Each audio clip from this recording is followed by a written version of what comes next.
Split Second Broadcasting heads to the northeast as tonight we have reached the halfway point in the 11th season of the Great Lakes Racing Truck Series. Halfway through the postseason, several drivers come into the New Hampshire Motor Speedway looking to keep their consistency going. Other drivers, they're looking for a little bit of magic, and maybe the Magic Mile will be the place to deliver. We bring you coverage here tonight of the Dupont Handyman Services 170. I'm Seth Cole alongside of Ross Brockman. And Ross, there's been some difficult racetracks that these playoff drivers have had to tackle so far, but this may be the first track that we've heard pre-race that has been a lot of struggles in practice. How does that translate over to the race itself, and how might that implicate the playoffs? We'll have to see how they navigate this track. Yeah, practice probably a lot of sliding around and even spinning out by yourself, which tends to happen here. I looking at the schedule, I kind of was like, we haven't really had a race track like this, a short flat track, in a little while. I think back to Phoenix before the Chase playoff started. We had Madalena said that was really strong. Looks like he's strong here tonight. This is not a track that maybe our points leader Matthew Weeks has been very great at, but he qualified up there in second. So really interested to see who performs here, because it could be wide open, a lot of different opportunities for maybe a lot of different drivers. We'll have to see who's the best tonight as the race goes. Yeah, it's going to be really interesting to see how this one plays out. Looks like we got a total of 27 drivers that are going to be taking the green flag here this evening. Only 2 are former winners at this racetrack. Like we may be having a slight issue with our live scoring here, but we'll take a look at who's starting up here at the front, and a driver that found his way back to victory lane for the 3rd time this season, looking to now tie Daniel Nanny for most wins here in season 11, Christian Peterson. A lot of momentum, and you mentioned Matthew Weeks, points leader, coming into tonight on the outside of that front row. Yeah, starting third, a guy that I think will be pretty strong tonight, was really good, of course, at Martinsville, led all the laps, Jared Duda, and to his right, Elliot Henderson. Jackson Sims, he has been the model of consistency here during the playoffs. He's going to be on the inside of row number 3. All playoff drivers there in that 3rd row. Ashton Lawson to his outside. Yeah, starting 7th, the 10 of Hunter Brittle. Starting 8th, the 40 of Nicholas Kressel. William Barbagelata had a great run going for most of the race last week at Talladega. He's going to be in row number 5, alongside of Cy Jackson, completing your top 10. Starting 11th, the 18 of Matthew Durr. Starting 12th, the 51 of Trent Curtis. Defending champion Hunter Madalena is going to be starting around mid-pack, as he'll be on the inside of row 7, alongside him, Brent Kincott. Couple Ford trucks here mid-pack. The 63 of Eric Kep and the 14 of Gavin Fitzgerald. Michael Sensi and Kirk Gibson, they're going to be back in row number 9. Couple of non-playoff drivers still looking for their first wins on the season. Starting 19th, the 29 of Brett Malone, and playoff driver Shane Neiswanger in the 49 starts all the way back in 20th. And you'll see the rest of your starting lineup here on the bottom of your screen. A couple other playoff drivers back there, including Jared Darling and Spencer Owen starting outside of the top 20. We'll have to see how important track position really is going to be here for those drivers starting mid-pack to the rear of the field, specifically the playoff drivers here. Pretty lengthy one here tonight, similar to Rockingham, 170 laps in length, so 170 miles in total. Getting ready to go racing here. Playoff race number 4 at New Hampshire is underway.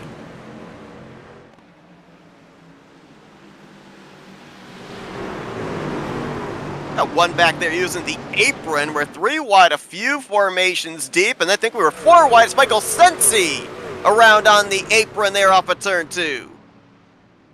Yeah, I saw William Barbagelata, Hunter Madalenas both being on that inside lane. We're able to kind of, once you got past the start-finish line, as long as they got past the start-finish line, you can start, making your moves. And both of them went down inside, down the apron. You can kind of race down there. So we'll have to see how, especially during these restarts, how often folks will go down there.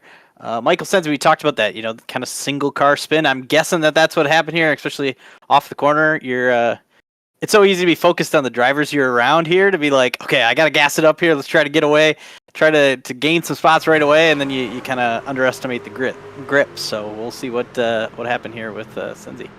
Yeah, normally we end up seeing aggressive restarts like this late in a race, or when we enter into the second half. We got ourselves a preview of maybe what to expect if we see some late race yellows. They didn't waste any time, 3 wide in about 4 or 5 different areas of the track. Madalinas was back there on the apron all the way through 1 and 2, making it 4 wide. So it looks like these drivers are of the mentality here, I guess track position is a premium, and if you can get it when everybody's bunched up, you got to take advantage of the situation. Yeah, and looking at Sensi's spin there, you got a little bit of variable banking here that just kind of gradually goes up. Actually, it kind of has different lanes that are different angles. So sometimes you can kind of, straddle that lane and it helps turn your truck. And I think it did here, but it probably overturns the truck. You can see where the dotted lines are, where there's a little bit of difference in banking, and he's kind of just straddling over that line, and a lot of times it's really helpful because it kind of will, make your truck turn a little bit more. But obviously, sometimes too far and spin you out.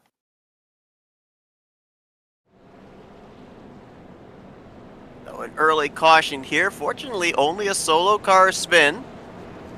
And shouldn't be too much of an issue there for Michael Sensi. No damage sustained.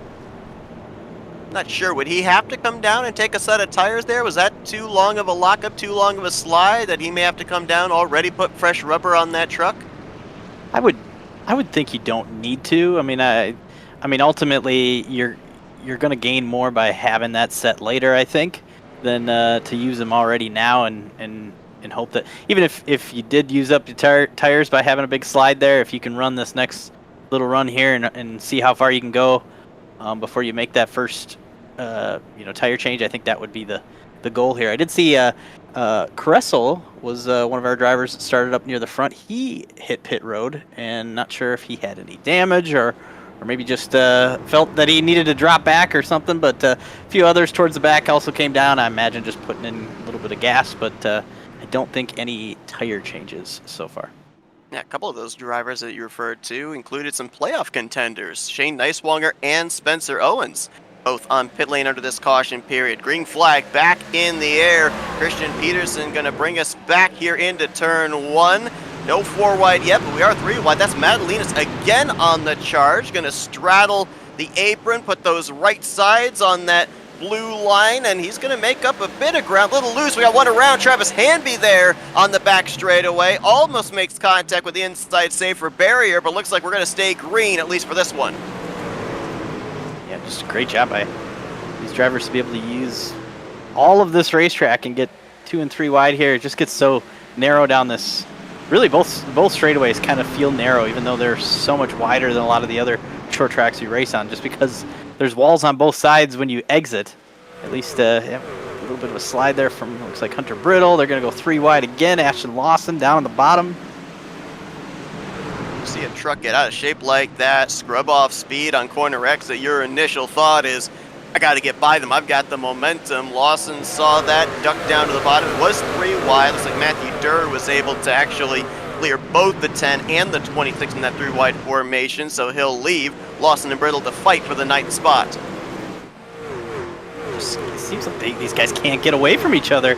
Just trying to maybe make up some ground. We see some single file out in front of Trent Curtis here. He's going to use the apron. Just, you see like almost like a stack up of the drivers up at that are more middle lane, that are kind of running the usual lane, but just because there's so many of them after this restart using that lane, it kind of almost creates that stack up, and you feel like you got a chance here on the bottom to maybe gain some positions, but at some point I think you probably want to move up once you get going. Curtis in that bright yellow, number 51, about a month and a half ago, wheeled, I should say, an ARCA car around the road course in the Northeast, my home track of Watkins Glen, and right now in a good tussle with the defending champion Hunter Madalinas and Hunter Brittle. A three-way fight for 9th place. Jared Darling, who started very deep in the field just behind this group, so that caution worked out pretty well for him. Couple of solid starts and restarts here, and he's made his way almost into the conversation of the top 10. Yeah, if you get your preferred line on the restart or the initial start, you can maybe even gain a couple spots right away. It seems like Madalena, you see him in front. Every time I look up, he's kind of been running in the middle of a battle. I think he's been trying to work on the driver to his outside, and then somebody just jumps to the inside every so often. So right now he's able to get away from Curtis and battling Brittle here. But yeah, nice job by Darlin here, slowly moving up. How incredible is this too? I mean, we talk about not a lot of banking at New Hampshire, a pretty flat racetrack, but it is multi-grooved. You can see this battle between Madalinas and Brittle has gone on for, the last 3-4 laps now. Neither one's been able to gain an advantage. The 7 gets the advantage on entry, but then the 10 gets the momentum off the corner. They're kind of gridlocked right now, but that, I guess, shows that there's a lot of options available to these drivers to try and work their way through the field. If somebody's in the line you want, well, then you can try going in the opposite line and seeing if you can make forward progress. Yeah, there's a lot of options, but the downside of that, if you're a driver, I mean, we love it watching here. Well, we got somebody maybe spinning. Ty Jackson goes high. Saw some tire smoke. Yeah, ahead of him. Maybe he got a late bump into the corner from Matthew Durr, who went really wide, or if he just overcooked it into the corner, had to use the wall to save it. But we keep it all pointing in the right direction. Stay green. Yeah, it's weird. It's sometimes the entrance, you feel like you kind of have to be smooth entering the corner, but then when you're in these battles, you're like, man, I'm going to drive it a little deeper. Next thing you know, maybe you find the edge. Nice job by Eric Kep. He really drove it in through 3 and 4, but it just kind of paid the price on the exit, and Fitzgerald, right along with him, just goes right back by on the outside. But I was kind of saying that the side-by-side battles you get here, it kind of lends itself to, like a lot of short tracks, maybe some frustrations, because especially right now, you have 2 lanes that are both fast enough to be able to make up time. But when you're side by side with the person next to you, it's just like you're so frustrated. Like they're able to stay with you, and then you run side by side, lap after lap. You'll after a while maybe use them up a little bit, and next thing you know, running into each other. So yeah, it tends to get some frustrations going after a while if the racing continues like this. Not having a lot of banking and the truck's kind of sliding into the corner. Of course, New Hampshire is one of those tracks where usually tire wear is a concern. Is there a preferred lane here to be able to specifically preserve that right front tire here on the long run? Or do you think with what we're kind of seeing here of multiple lanes being able to work, that maybe there isn't necessarily a preferred lane to be able to save those good years? Yeah, I think ultimately, and you can kind of tell, I think running that 3rd lane up is about the best spot, or even right sides on the 3rd lane, left sides on the 2nd lane maybe is where most of the time you kind of run. I think that's the best spot. Kind of maybe doesn't you're not turning as much, utilizing the bottom. We see these drivers just really gonna have to saw on the wheel to get the truck to turn. That might pay the price later, but yeah, I don't know. I think ultimately just easing it into the corner is what some of these drivers, especially you see these guys that are pulled away out front, that's what's going to save your tires, I feel, is if you have the opportunity to just kind of ease it into the corner rather than, these guys are battling side by side. They're maybe not doing that because they want to win a battle to gain a position or 2. I don't think Trent Curtis has run above that first set of hash marks through a corner the last 15 laps. He has been down on the apron on the entry of the corner every time through 1 and 3, has let it kind of ride up into that first group through the center of the corner off, and he's making it work. We were talking about him before outside of the top 10 and 11th. He has now made his way up to 7th, trying to take 6th away from Matthew Weeks. He's been able to get a truck just about every 3 to 4 laps. Yeah, it'll be fascinating to see how long, does this work for the entire run. Is he at some point have to move up, or does at some point the tires go away? We see made the pass on Matthew Weeks. Madalinas now down on the inside. He's been kind of seeing what maybe Curtis has been doing and trying it himself. And that's a good gauge of somebody to see where they kind of cycle out at, because we know Matthew Weeks, our points leader, to his outside there. Madeline's just passed him. He's a guy that typically, goes longer on the run and is able to save tire. So we'll see if maybe at some point if he can bring his truck back to these two that are using up the bottom and moving forward. Yeah, inevitably, if you have a fast truck and you're able to move forward, other drivers are going to look at what you're doing and try and parrot it. You mentioned Hunter Madalinas. I also noticed that a couple of laps ago, Jared Darling was noticing what Trent Curtis was doing and trying to run that same line. But up front, it is all Manji Motorsports. Christian Peterson looking for 2 wins in a row here after picking up the victory in a wild finish where I think he was, 6th or 7th coming off of turn 4. Used all the tri-oval down to the start-finish line to edge out ahead and pick up his 3rd win on the season. He is right now trying to kind of mount a comeback. We didn't see him for a couple of weeks. After his victory last week, he's cut down the advantage between himself and Matthew Weeks to 58 points, but still a lot of work to do. Still 4 races to work with, though, and another victory would certainly be a step in the right direction. Yeah, for sure. I think that that's kind of probably the goal, is just to win as many races in these final 5, and got the first one done last week. Going to try again tonight, and off to a great start. But yeah, you never know. I guess if you continue to rattle off great finishes and even wins, if some of these other competitors start to make mistakes, he can find his way back into this. We'll have to see if that happens. Curtis is still using that bottom, moving forward. Madalinas is following. They're gonna work on Jackson Sims here, and a great run so far for looks like William Barbergelata up in 3rd, just doing a great job of moved up about 6 spots so far. Just kind of sneaky up to the 3rd spot. Didn't even kind of really notice until now. So great job by Barbergelata to get up there. Yeah, you mentioned about Jackson Sims right there. Going to lose the 4th spot to Trent Curtis, but still inside of the top 5. We've documented his incredible consistent streak leading into the playoffs and here in the postseason as well. He was the driver coming in, hunting down that 56 for the points lead. 11 points with the difference between the two. We've seen that Matthew Weeks has kind of faded back a bit, with Sims up 3 positions on track ahead of the 56, starting to eat into that interval just a little bit. And that's one of the things here about this point system, right? The top 10 got into the championship hunt no matter what they had in terms of victories or lack thereof. This is a playoffs that rewards consistency, and Jackson Sims has been able to do just that. It could be the formula that could end up getting him a championship in the next month.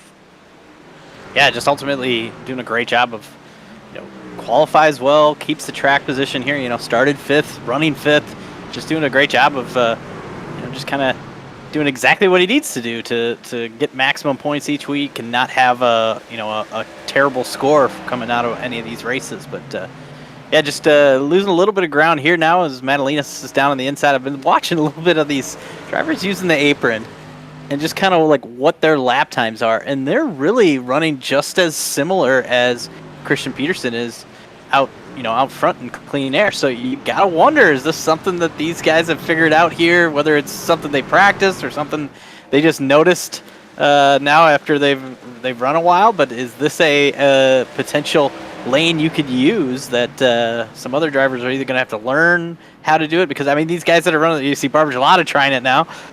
These guys that are running the bottom, if at some point they get close enough to Peterson and Duda, who are up there, could they potentially beat them on using this lane? Because right now they just don't have the track position as those guys that are running the maybe more normal lane are out front. I mentioned about the fact coming into tonight, we had a chance of a first-time winner in this series going to victory lane at New Hampshire. Only 2 previous full-time drivers had actually won here in the past, and it looks like actually one of them did not take the green flag here tonight, so it is going to be just Elliot Henderson, who currently is right now in the 7th position, the only driver to formally win a race here in the Great Lakes Racing Truck Series at the Magic Mile. Looking for a little magic of his own is Elliott. He's had a consistent playoffs. Just the problem for him is a lot of the other drivers that he was racing around in the points, they've been able to do just as well, if not maybe a little bit better. He's still in the conversation, 16 points out of the points lead, but he needs a lot of these other guys like Madalena, Sims, and Weeks to run into some big trouble and, finish way down in the running order. He can't have them finishing up here in the top 10 with him because it gains him no ground.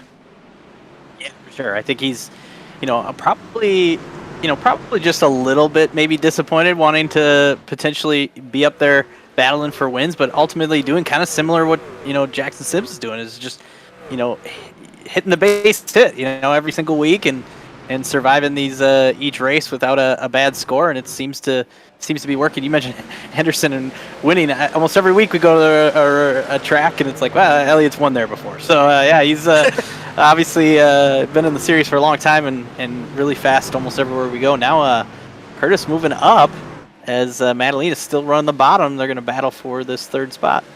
Starting to see a little cloud cover here. Shadows engulfing over there in 1 and 2. Maybe a little sunlight peeking still here in 3 and 4 as this battle for third place starts to close up on the only non-playoff driver that has won during the postseason, that being Jared Duda. And you mentioned off the grid, maybe a driver that we got to keep an eye on in this one. I mentioned that we're running 170 miles here in this race. The last time we did that was at another tire shredding historic racetrack in Rockingham, and Jared Duda, he had one of the best trucks there, was able to find victory lane for the second time this season. As trouble, Elliot Henderson around on the back straightaway.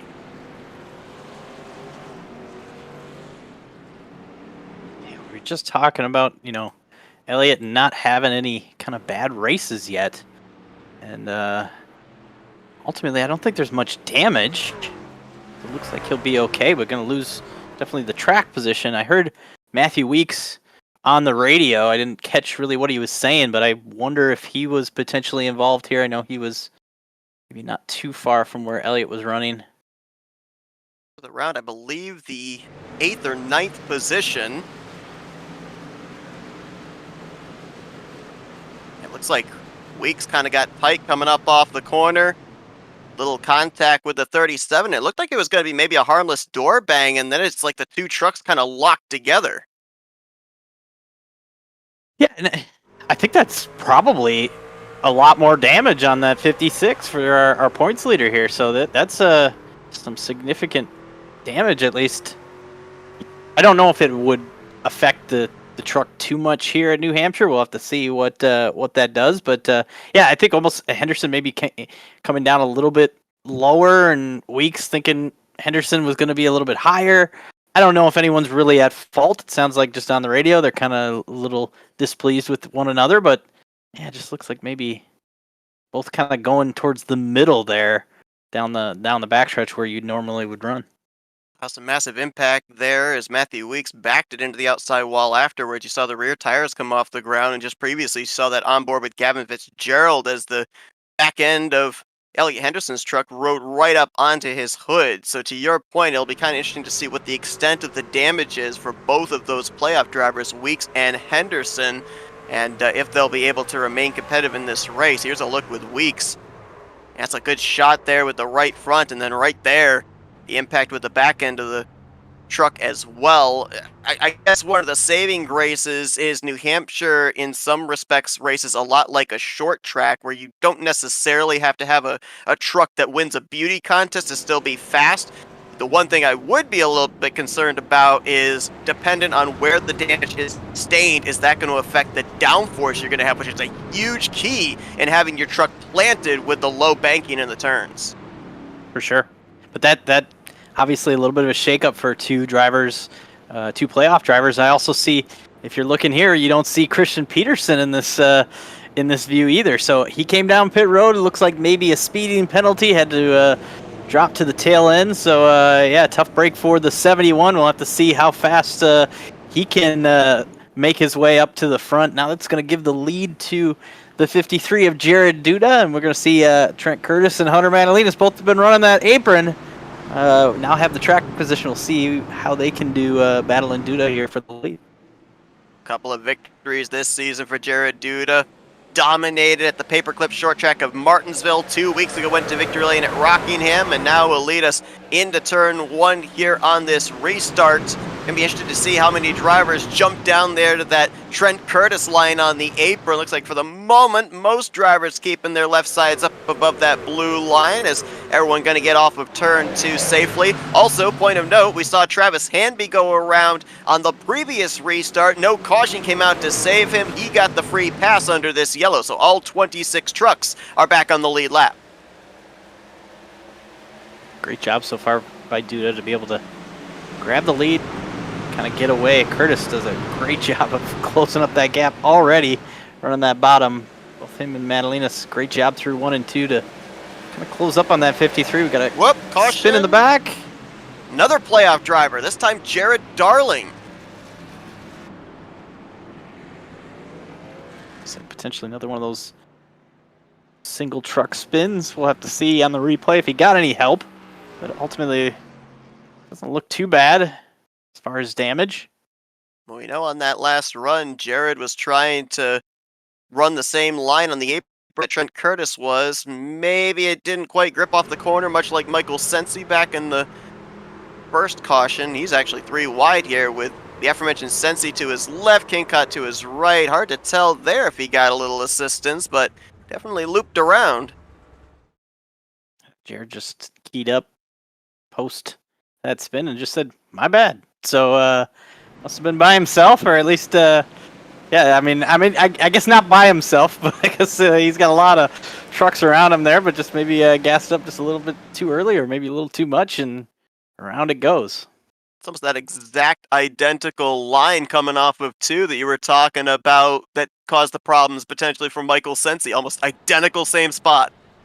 For sure. It's so easy. Like it's you know, the part of the track where the banking kind of changes can help your truck turn. Even though we've seen it on the apron, you know, they go down to the apron. It kind of just helps when your truck changes on the bank, and it kind of gets it to rotate and helps it turn. But you know, if a truck turns too well, it's gonna spin around. So it's funny how that works. It's gonna not much happening with our drivers up near the front, but a handful of drivers in the back. Fitzgerald, Matthew Weeks, who was in that earlier wreck. Not sure if he's maybe working a little more damage or just gonna put some gas in it just to do something different. Henderson also in that previous incident or previous caution, he's on pit road. Travis Hamby, you mentioned him getting back on the lead lap on pit road here. So, you know, I'd like to see if we do get a green flag run. I think you would want to be able to have a little extra fuel just so you could go a little bit farther and just try to do something a little different, try to gain some track position if a caution comes out at a certain time. But we're going to have to go pretty far. You know, that first run there was, you know, 30 laps. You're gonna have to go probably closer to 40 or 50 before you consider pitting. So, we'll have to see if we get a green flag run of that length to see green flag pit stops. Otherwise, it's going to come down to just when you get your tires and if you can potentially stay out on older tires and keep track position. It'll be fascinating to see what decisions they make. Madalina's did a great job to get up there, and now we'll restart second on the outside of Duda here. Yeah, this racetrack is so far not played favorites in terms of whether it's a playoff driver or a non-playoff driver. So far, at least 3 of our playoff contenders have been involved in the last 2 cautions, Henderson, Weeks, and Darling. How nervous does that got to make you if you're Madalinas or Sims or Lawson, drivers that are up here towards the front, have been here inside of the top 10 this whole race, knowing that a lot of these guys, they were up here in the same position you were and circumstances didn't work out in their favor. They've got still a lot of race to work with. You may not have that luxury if your problem happens in the late going. For sure. I think it's opportunity. That's what I'm thinking. If I'm any of these drivers, you see Madalinas up here, back to green here, he's going to try to stick to the outside of Curtis, who got a little loose off that apron. For sure. Madalina's going to cross over the nose of Barbachelata. He'll try to dive to the inside, get a run here on Jared Duda. It's Curtis and Sims battling for the 4th spot. A little bit of distance back to Ashton Lawson.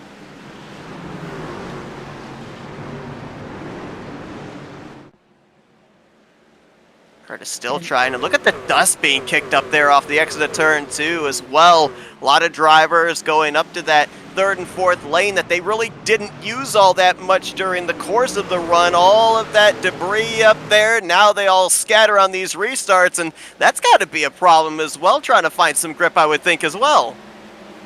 Yeah, for sure. It's and it's also just like a little nerve-wracking. You're like, whoa, it's just another thing that maybe you don't anticipate, even though it's, you know, maybe just something you see, or just something that you don't have to pay too much attention to once you get rolling. But yeah, just another variable for these drivers as they race, especially in these. We've seen it just can't get away from each other on these restarts, and you're so focused on the battles. You got to be smart here and race the track though, and make sure that you're not being too aggressive about racing whoever you're around.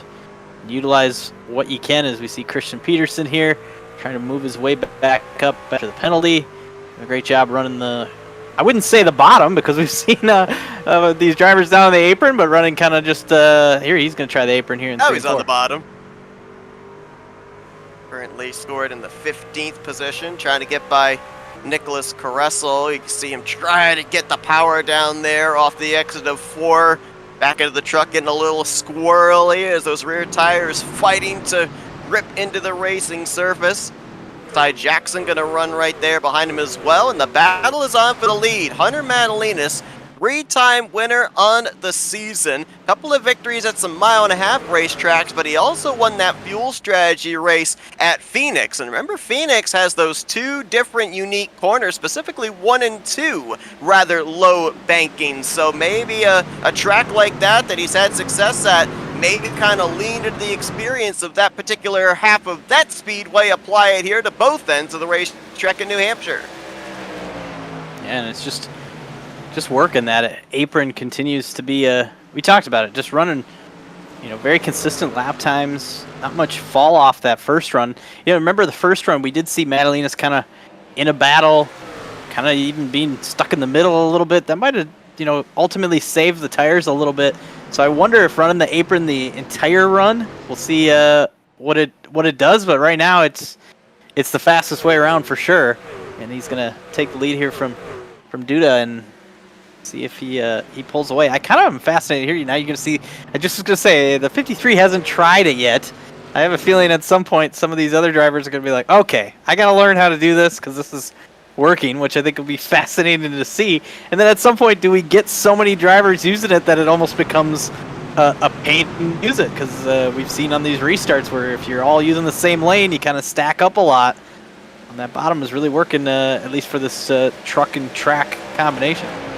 I was kind of wondering that same thing. Like, if we end up getting some late race yellows, there may be a mass migration down to the apron of drivers trying to use that line to pick up positions. And we've seen more and more drivers trying it out. We only had about 2 or 3 try it about 20 laps ago, and then about 5 to 10 laps later, a half dozen drivers are down there. Now we've got roughly about 8 to 10 drivers that regularly have been running it down there on the apron, trying to make something happen. It's interesting. Obviously a long ways to go in this one. We haven't even reached halfway, but we documented Matthew Weeks getting involved in that wreck back during the second caution of the night. He's been making up ground, but it's been rather slow. Right now in the 20th position, Jackson Sims, who is trying to run him down for the points lead, is battling for 4th position right now with Trent Curtis, and Hunter Madalinas, who is only 14 points back, is leading this race. It was 11 points back for the 6, 14 points back for the 7. Take a look now with where Matthew Weeks is running at the live points. It has completely changed.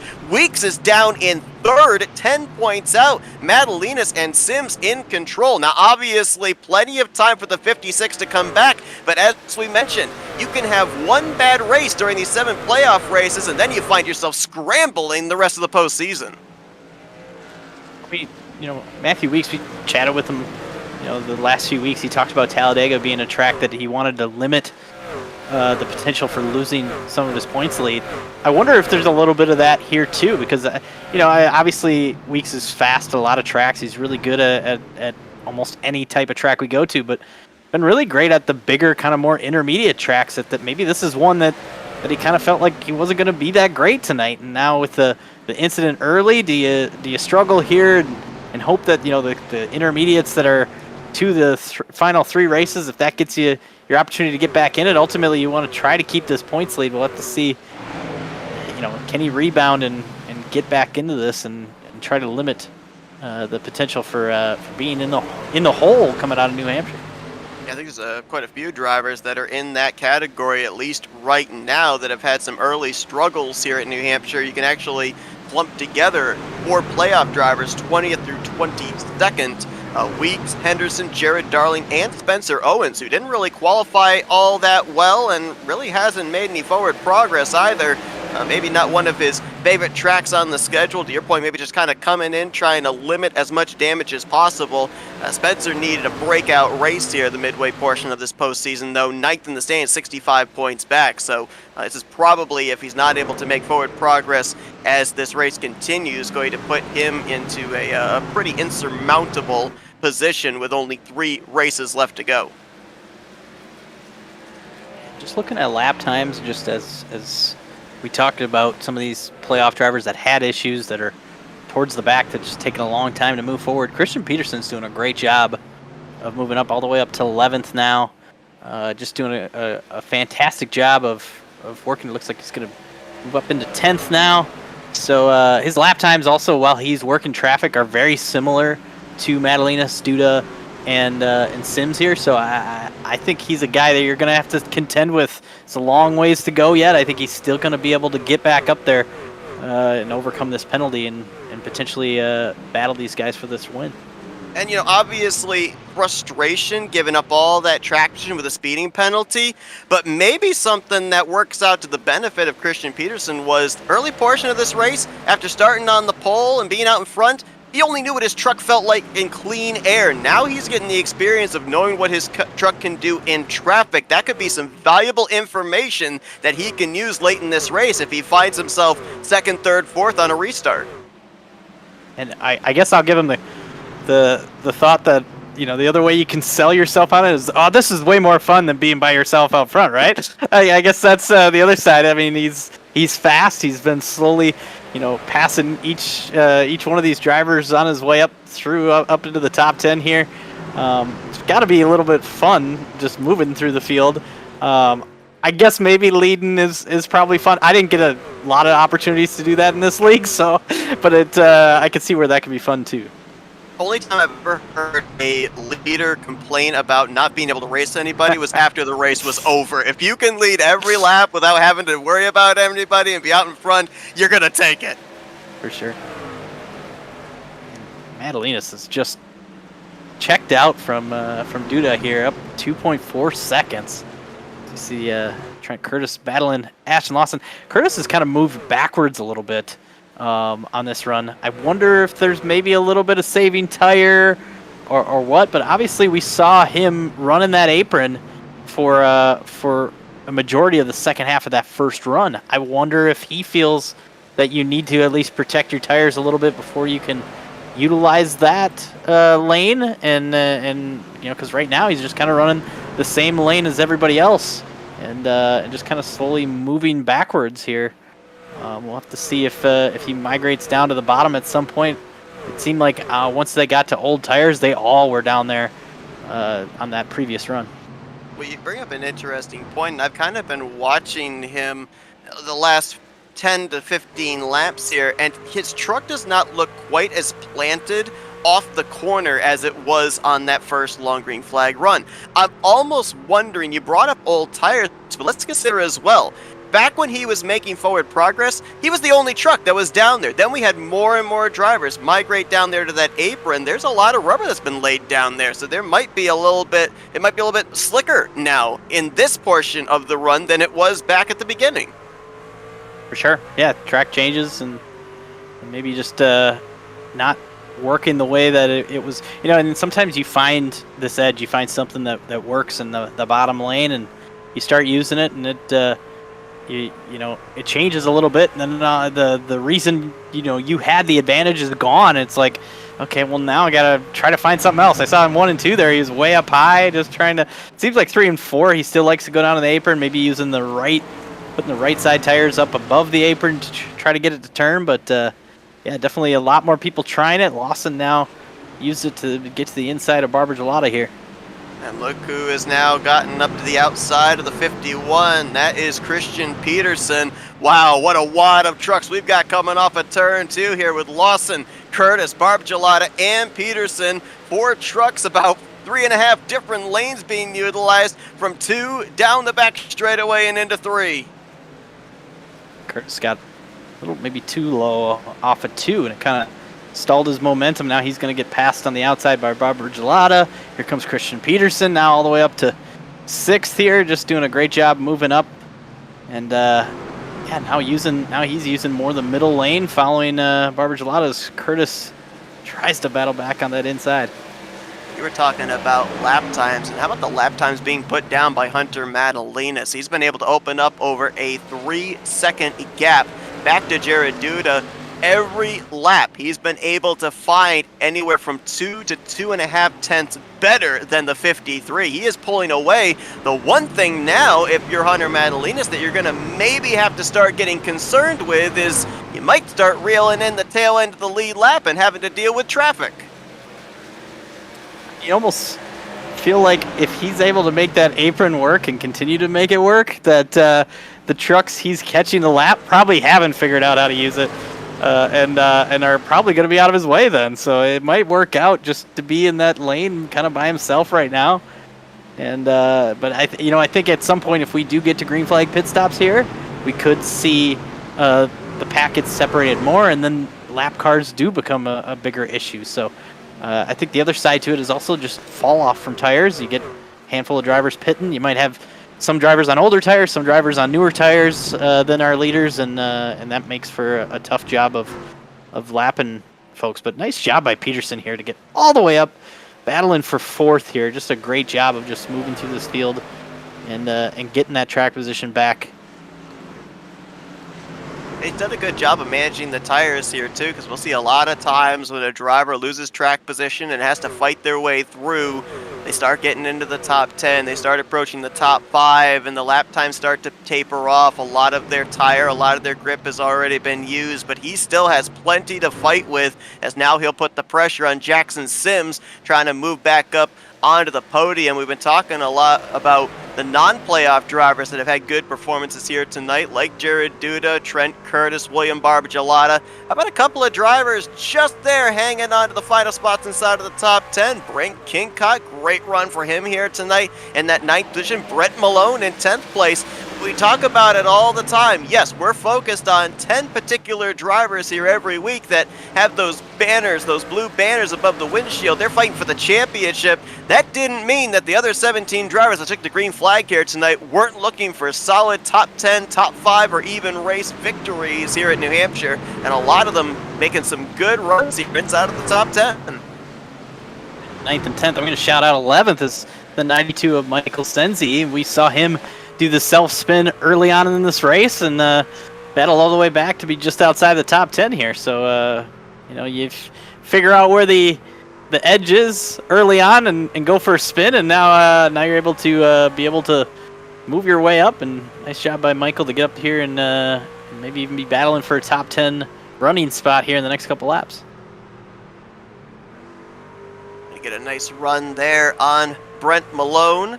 Trying to maybe get a little clean air to the nose. He runs about a half groove lower off of turn number 2. Brent Kincott up ahead, trying to get a spot. That's 8th place going on between himself and Hunter Brittle, and tries to get the power down there through the center. I thought he might be able to slide up, but he was definitely not clear. You had Hunter Brittle still to his right rear quarter panel, and look at that momentum that Brittle is able to find off the top side of turn 4. Now 55's going to jump all the way to the outside. Try to get a run here. You lose so much time entering that even though you're way faster, and you can see him pull all the way back up to Brittle here, it just you lose so much ground entering that it's just so hard to make that work. But give him the credit for trying. I'd love to see the options. We talked about all the options you have here, and a great job to utilize them all and try some things to make your truck work. Drivers are nearly 40 laps into this run, and looking at most of the drivers kind of utilizing the top 5, top 10 as a benchmark here, I'm seeing anywhere from about 0.8 of a second to a full second or more of fall off from the fastest lap these drivers turned in the early portion of this race to where they currently stand. That's a lot of time that you could make up with fresh tires, but with this being a shorter racetrack, only a mile in length, you are running the gamble of losing at least one lap, maybe two on pit road. We've seen so many times this season an untimely caution can take a top 10 contender to having to fight to get back onto the lead lap. Who do you think would be some of those that would be looking for the undercut strategy here and maybe see if they can leapfrog their competition on fresh tires?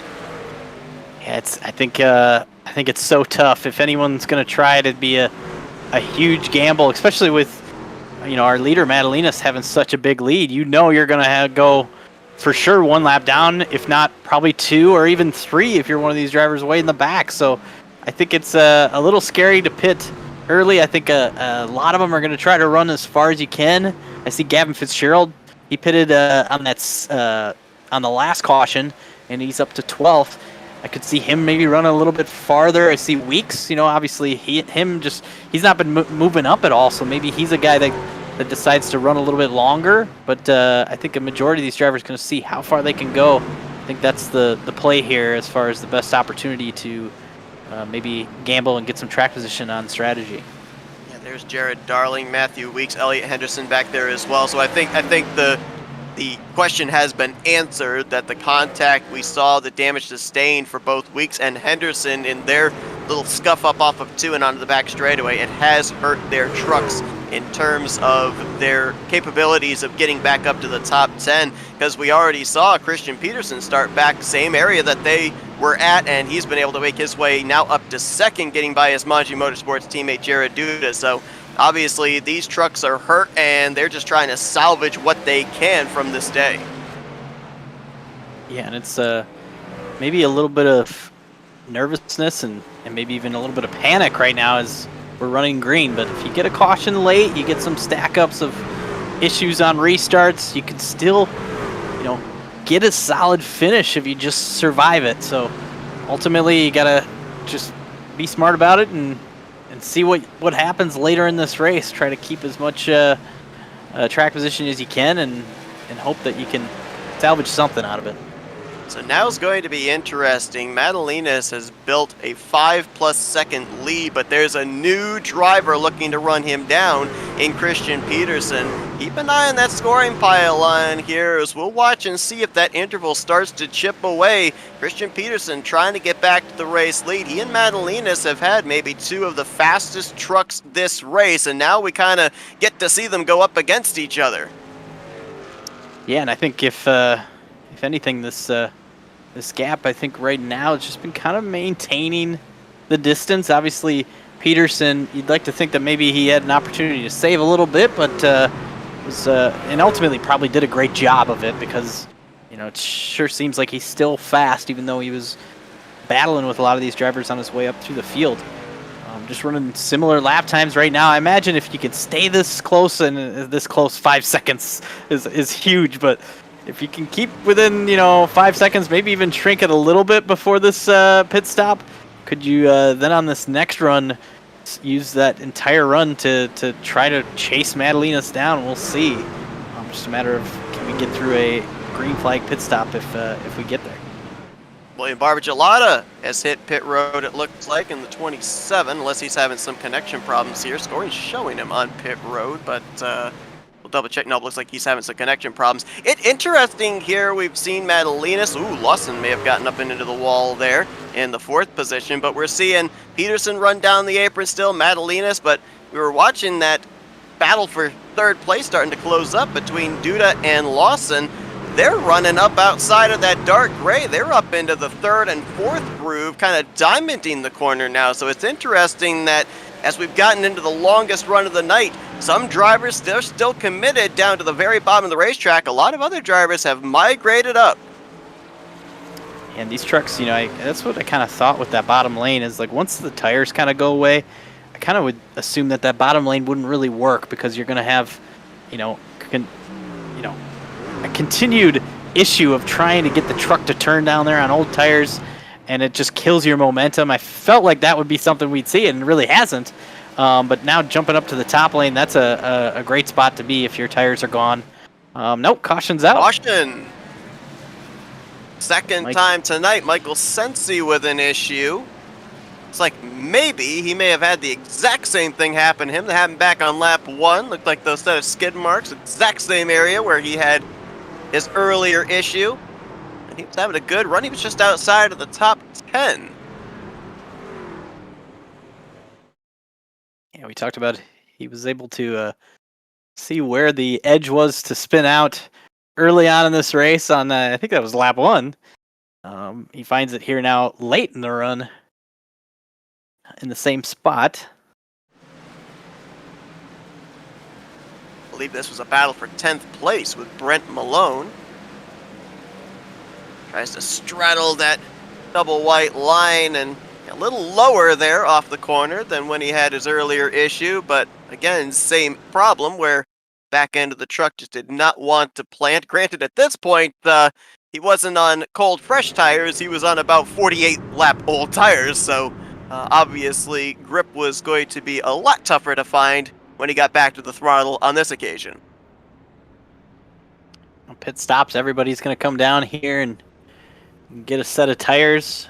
See if this, obviously, in a race where track position's been super important, we've seen drivers move forward, but you got to nail this pit stop.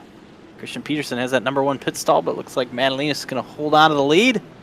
Peterson in second. I'm going to be really excited to watch these two battle up front. We've seen kind of be the class of the field, one dominating one run, the other dominating the other. And we'll see what this run brings and who's the better of the two. But I think Jared Duda still has a chance here. He's obviously been fast, hasn't tried that bottom lane too much. Another guy that I think has just been really fast, and a guy that was really the only one that could contend with Madalenas at Phoenix, is Ashton Lawson up to 4th. So I think both those guys still have a chance here, especially if you get to battling with Madalenas and Peterson.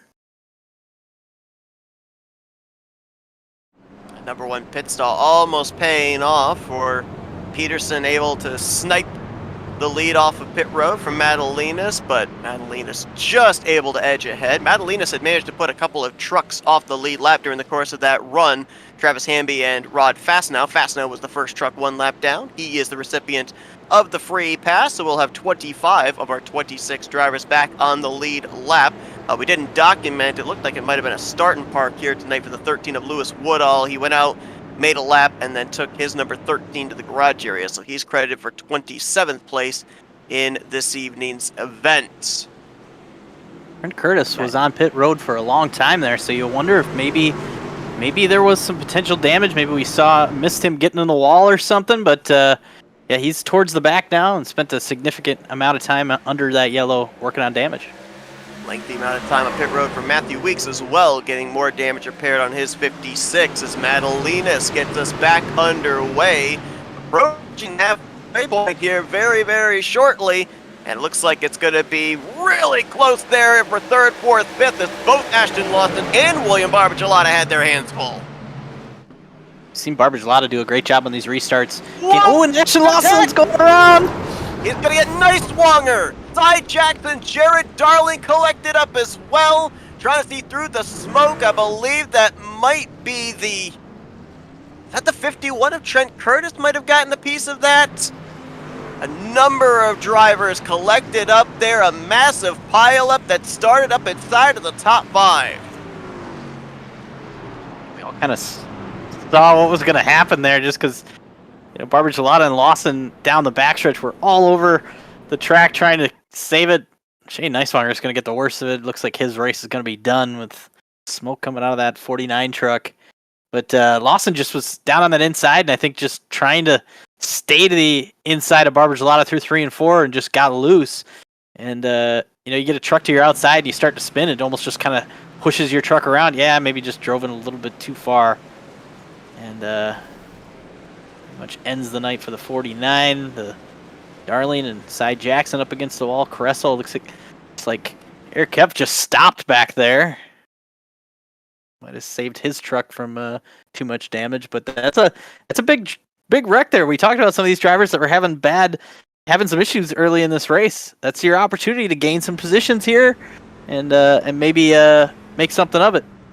Certainly is. Riding on board here with Eric Kevin. Yeah, just little brush with the outside wall, but kind of almost pulling a Dale Jr. from that one Daytona race where he just stops, lets everything happen in front of him, and then once the dust settles, drives on through. Also some pretty good front-end damage for the 98 of Robin Durr, so at least a half dozen drivers collected up. Also have to wonder about the left side of Brent Kingcott. Might have had a little contact. He was just in front of a bunch of those drivers that were collected up. I think it was just in front of Shane Neiswanger as the 26 came up into his driver's side door. So, oh yeah, some pretty good contact with the left front of his machine also, and that is, two playoff drivers right there in the middle of all that with Lawson and Jared Darling. And you kind of feel like we had the green flag runs going, and we saw that green flag run where it was everybody kind of gets spread out. You get running in the same position, and then all of a sudden you get a restart, and you feel like, okay, I know what I'm doing. I know what the truck's going to do on a long run. Let me try to get some track position here, try to get some spots right away. And then you just kind of make a mistake, and that happens, and unfortunately brings in a bunch of other trucks here. So it's just a matter of what this field does now. Do they, give each other a little bit more room, or does this give, a second life to some of these drivers in the back? Now they get to be more aggressive and cause something. So we'll see what they do on this restart, and if we can get rolling here and get a couple laps going green. Impact for Shane Neiswanger was massive. He started this race outside of the top 15, had worked his way up into the top 10. Ashton Lawson had been a top 5 truck all evening long. Just like that, in the blink of an eye, both drivers out of this race. Neiswanger will be 25th, Lawson in 26th. Both playoff contenders, as Madalinas, another playoff driver, gonna lead us out of turn 2 here back green. Christian Peterson clear for second. Battle's going to be for third. Barbara Gelot on the bottom. Jared Duda on the top. Travis Hamby went for a huge ride off of turn 2 in the back, but able to save it and get back rolling. But yeah, we've seen Barbara Gelot do a great job on these restarts, but this one just kind of didn't really work for him. And he jumped to the inside, entering one to grab a third, but then just kind of been stuck on the inside here as Duda and now Sim's going to pass on the outside, and he's going to fall back to 5th. Look at how this race has completely changed for a few drivers. You talked about those that were just kind of mired at the back. We had this massive wreck, a couple of drivers out of the races. I think Barbara Gelot just pancaked the right side of his truck off of turn 2, but Spencer Owens, who I don't think ran in the top 15 the entirety of this race, now up to 7th. And Elliot Henderson, we saw him involved in that wreck with Matthew Weeks. He was mired back around between 20th to 22nd the entirety of that run. He just lost the 10th position to Kurt Gibson, but what a comeback there for driver 37. Yeah, meanwhile, out front, we're going to have a battle here. Christian Peterson going to get to the outside, and you kind of wonder, because both of these drivers have been able to run up front, grab the lead early, and keep it throughout a run. Now they got to race each other for the first time tonight. Great job by Peterson using that top lane. It's working for him, keeping the momentum up as Madalinas, he ain't going to leave that apron. And he might lose the... Peterson trying to get clear. He might down the front stretch here. Looking to get a side draft on the left rear quarter panel is Madalinas. He'll go back to the apron again here in 1 and 2. It just doesn't look like his truck can rotate from the center off. The 71 gets better straight line speed here. And now he's got himself just barely clear across the nose of Hunter Madalinas. And caution's gonna fly. Brent Kingcott has gone around.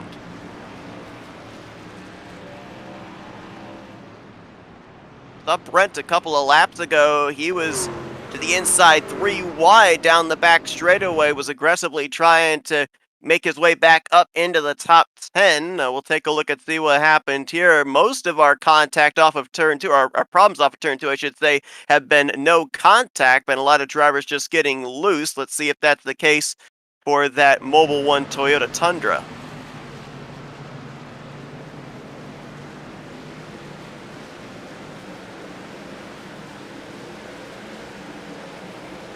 A little bit higher off the corner, getting loose than we've seen most of our problems here today, but turn 2 has definitely been the trouble spot for drivers trying to find that rear grip when they go back to the throttle.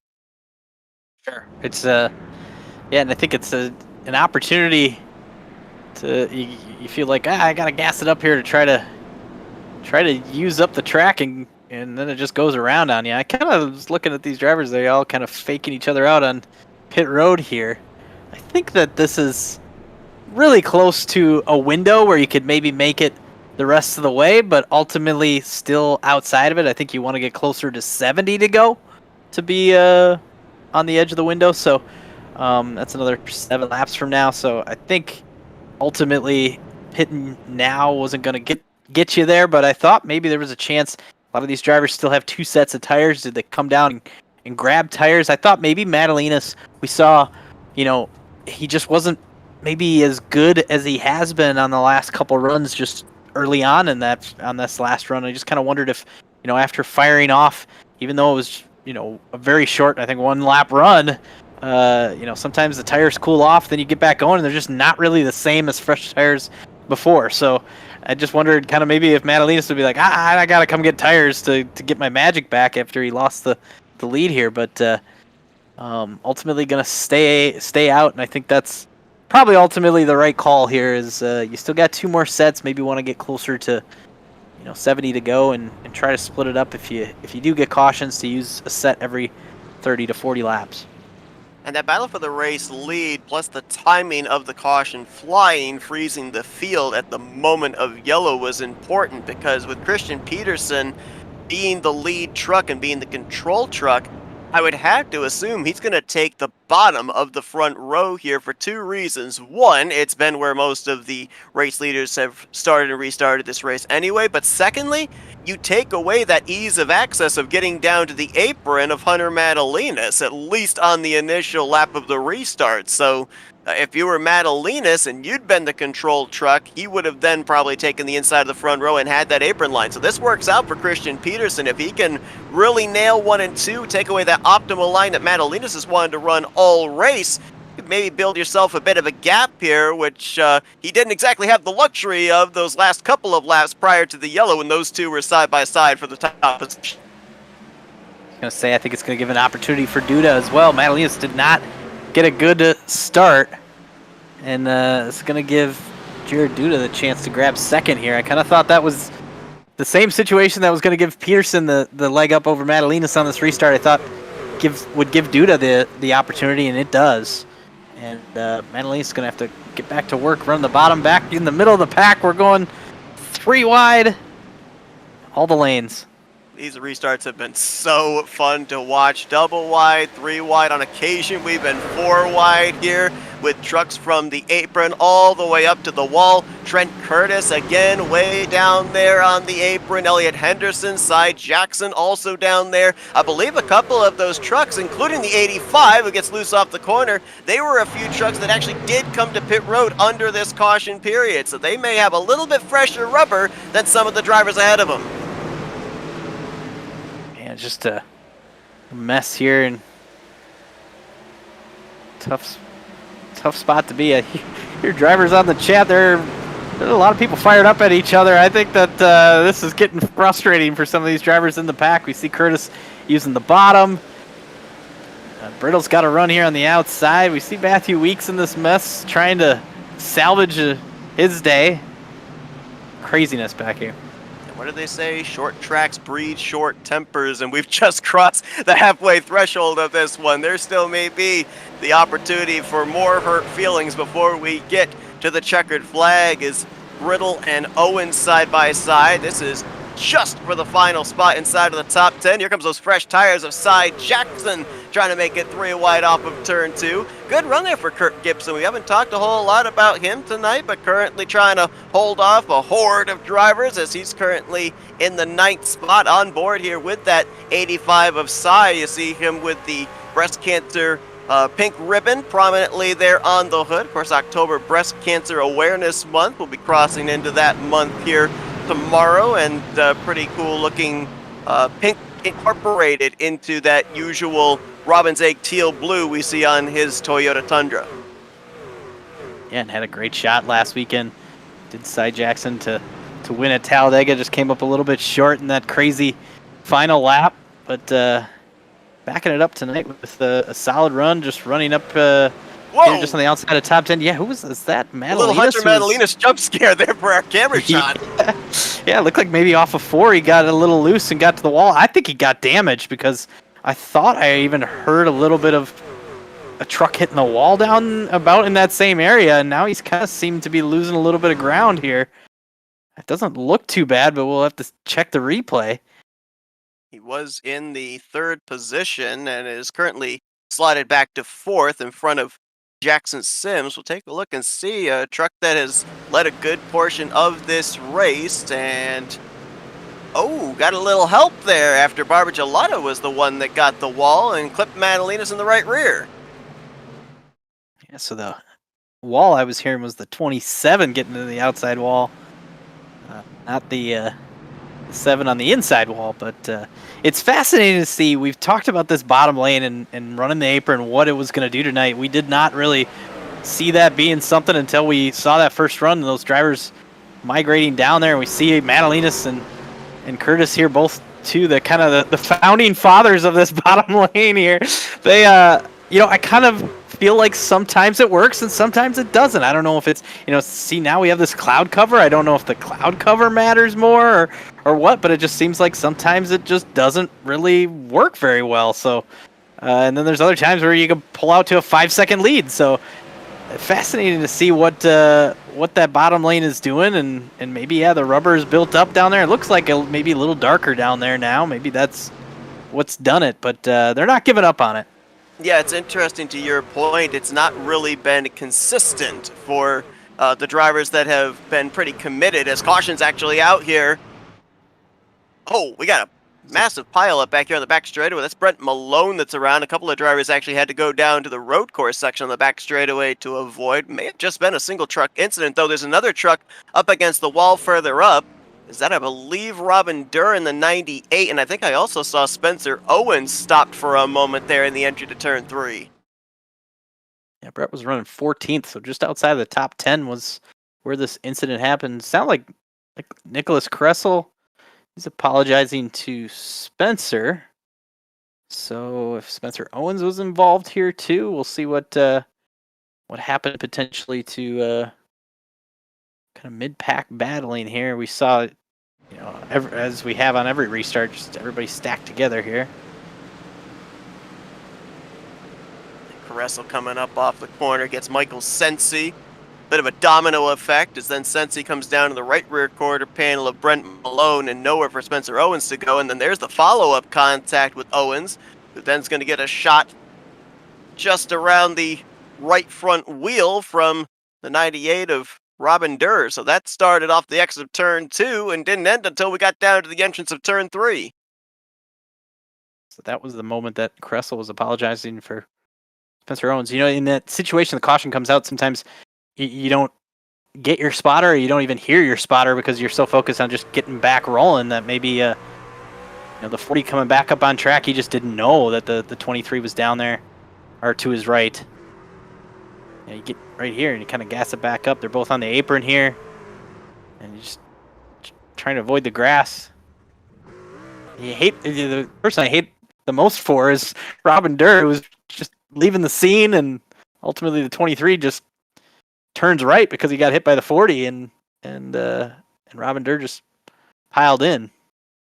It's another look at, and this is what we talk about, the domino effect. I mean, if you're Brent Malone, you're thinking, I'm fine, and then all of a sudden a truck that's 2 trucks behind you starts that effect of turning the left rear of Michael Sensi, turning him into your right rear quarter panel, and just like that, several other trucks swept up. Wow, did you see Brent Kincott just barely get that truck turned to the left to avoid, I believe that was Spencer Owens. Man, that was an incredible job of avoiding that wreck. That thing turned on a dime. Normally trucks don't do that. Amazing move to get through there. We're going to ride with them. Watch this. Woo! He's lucky there's a road course corner down there, because if that wall continued straight from where it was off of turn 2, he was probably pancaking the left side. For sure. This caution though, because we had the caution back on lap 92, we got a real big mix up here. Cy Jackson's gonna inherit the lead. He pitted on lap 92. Jared Darling pitted on lap 84. He stays out. Kressel was just in this incident. Now he's gonna restart up here in third. Elliot Henderson gaining some track position now after being somewhat in the back. Meanwhile, Christian Peterson's gonna restart sixth. So gonna see some action up near the front here with a handful of drivers staying out. Well, we've seen drivers like Peterson, Madalinas, they've been back in traffic before. They've not been back in traffic with drivers ahead of them that are a little bit slower, maybe in terms of laps on their tires. As look at Madalinas trying to shoot the middle. We were 4 wide there as he was able to pick up about 3 spots in the span of 1 corner.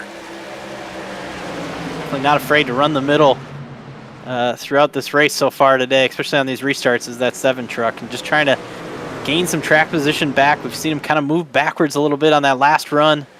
It's an opportunity here to maybe cycle up into the top 3 once you are able to dispose of these drivers that stayed out. But nice job by Cy Jackson, able to stay up front here and hold the lead right now. Clean air and out front as Kressel is in second, trying to hold off Peterson.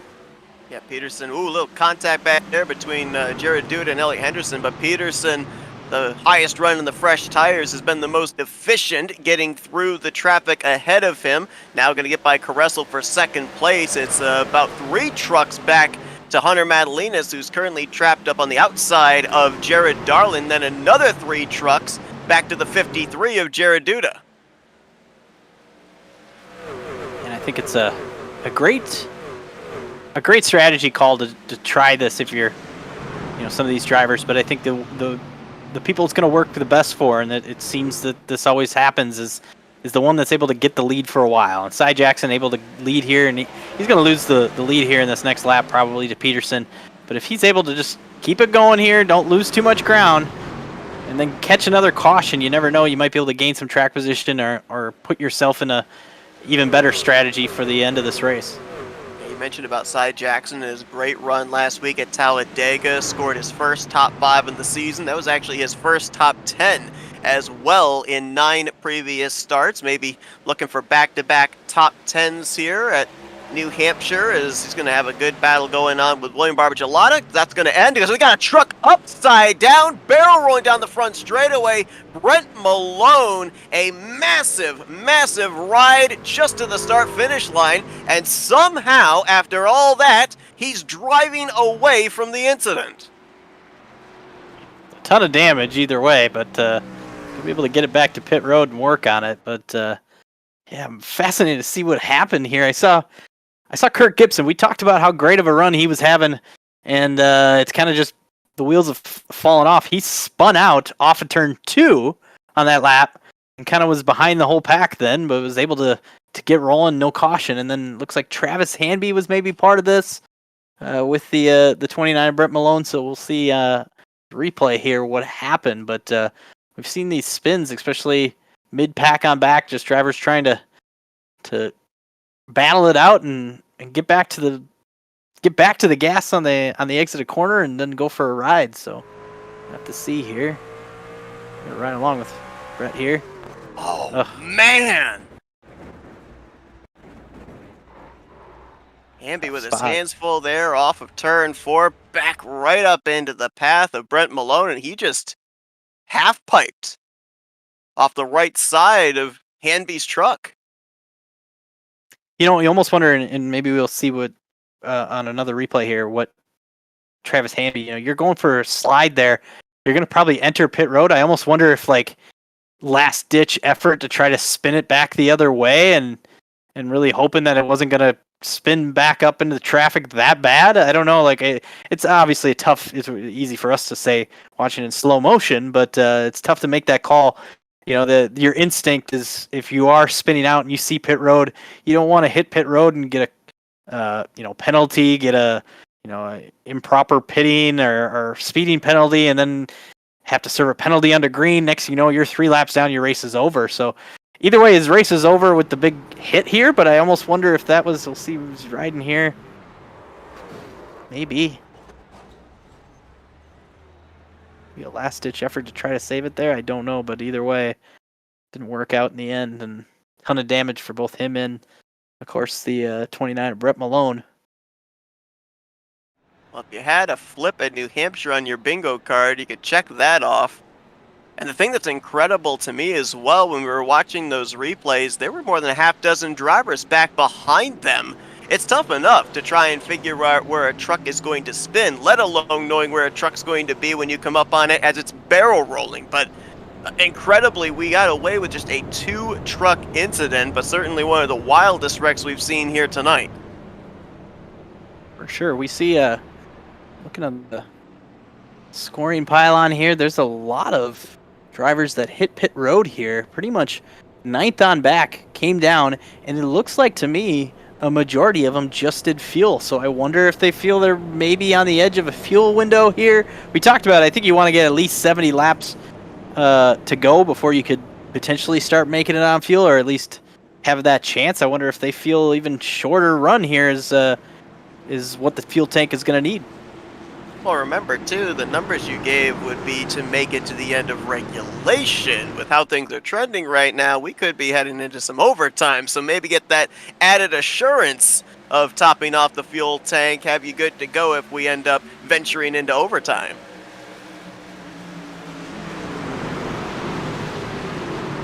Great restart by Peterson, able to grab the lead. We've seen Barbagelata do a great job on all these restarts. He's going to grab second, or at least be in position for it. We got wrecking in the back again. Couple of trucks around. One looked like it might have been Jared Darling. Got one facing the wrong way there. That's Eric Kempf, and he was just in front of James Shiplett. Yep. So at least 3 trucks there on the back straightaway involved. Cautions breeding cautions here in the second half of this race. Drivers scrambling for everything they can get on these restarts.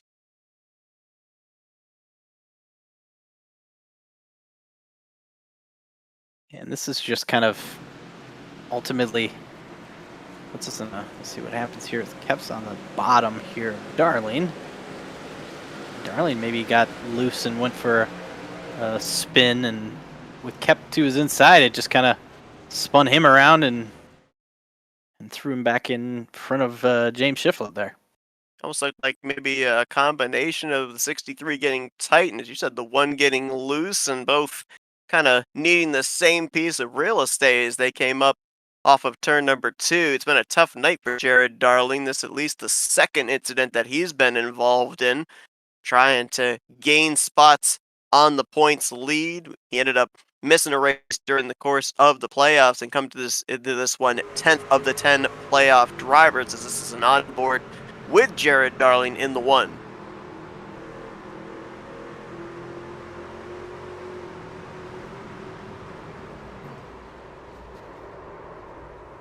Tough spot to be if you're Eric Kempf there. You see the one truck in front of you getting maybe a little looser, or just not able to get back to the gas, jump to the inside there, and just kind of connect off of 2. And unfortunate, but up front, these drivers, they're probably wanting to get rolling a little bit here, see what they have, especially Peterson was able to get back to the lead now over the last few cautions here, and now Barbagelata to the outside. I've seen him do a great job on almost every restart, just being super aggressive into 1 and 2 and gaining positions. Now going to restart.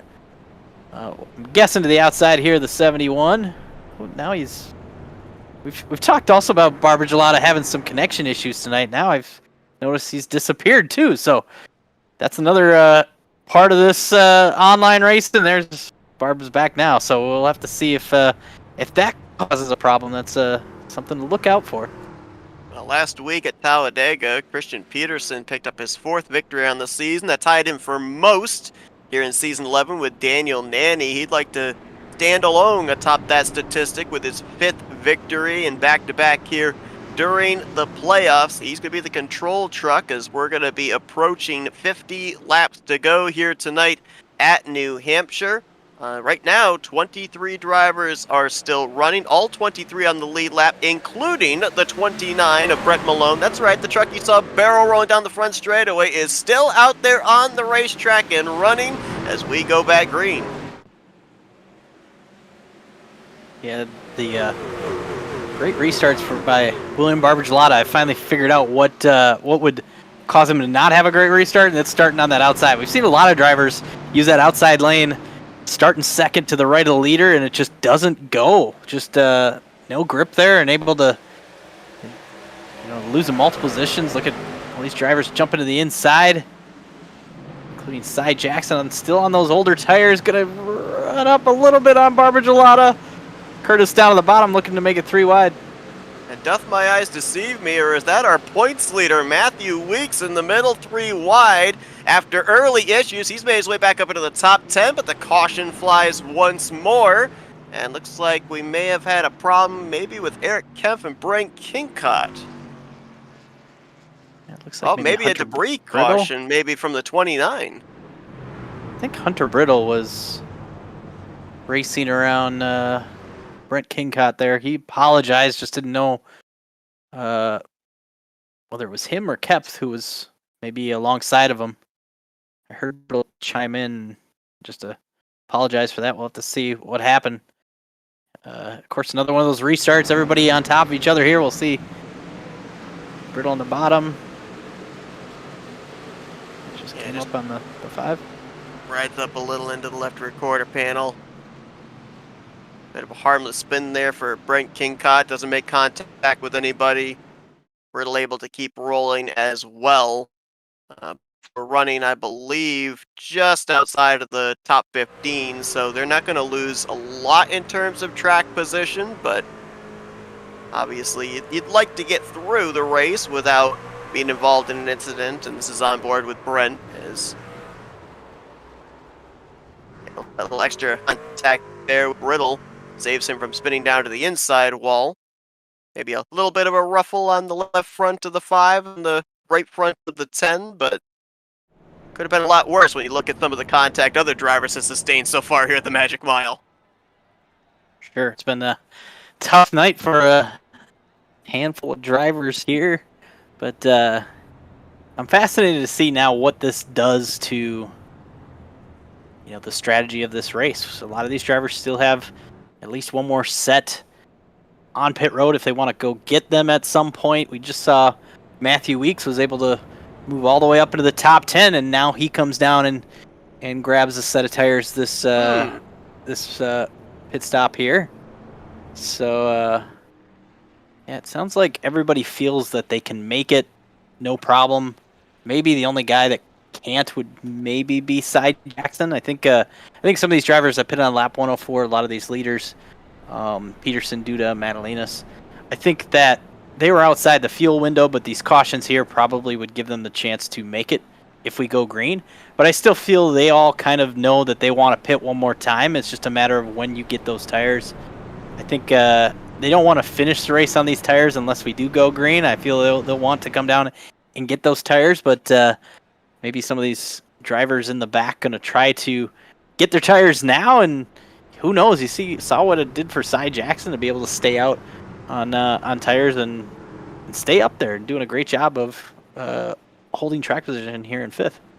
Yeah, it was interesting. We were talking about the possibility of undercutting strategies under green. There could be a possibility where the undercut under caution could be just as important. Maybe be able to take in those tires at caution before the rest of your competition, pick up track position, stay out when they pit. I don't know, maybe some mind games going to be played here as we are at less than 50 to go. Peterson again going to get a great launch, but Hunter Madalena stuck with him. I'm sorry, correction, that was actually Jared Duda up on the outside there. I thought that maybe the 71, the 53 were going to try the okie dokie again, but Duda is going to almost have himself clear of Madalenas off with 2. Madalenas will slot into 3rd, Barber-Gelata 4th, and Cy Jackson now with Trent Curtis. That's going to be for 5th. As we see these front 3 able to get single file, Barber-Gelata going to try to be the 4th here. And, Madalena's back to the bottom. utilizing that apron. We'll see if this is one of those runs where it works. Now we see the sun coming back out. Cy Jackson, great job on these a little bit older tires, able to keep track position. He's slowly moving backwards, but not at a rate like so many others did that were on that strategy earlier.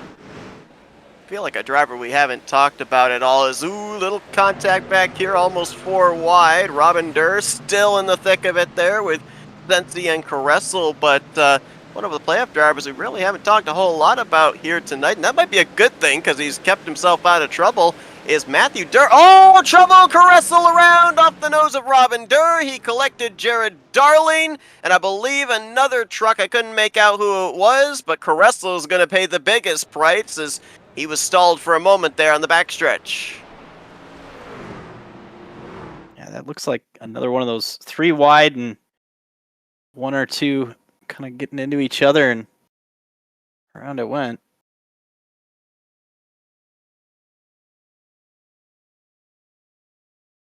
We mentioned that Robin Durr was in the middle of the 3 wide formation, and I believe he's going to be the one that gets the 40 in the right rear. And that kind of the domino effect we were talking about from an earlier wreck kind of comes into play here as track gets blockaded up. And it looks like, ooh, wow, then, yeah, 98 got majorly loose. And then Jared Darling up into, that was Matthew Weeks was the other driver involved there, who had just come to pit road for that set of fresh tires, put himself back in traffic.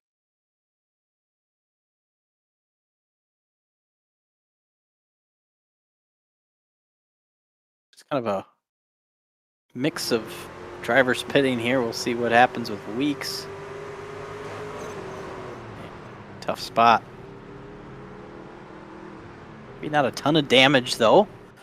And able to get back going. It looks like he's back on pit road here, along with a handful of others. So maybe just gonna see if there is any damage and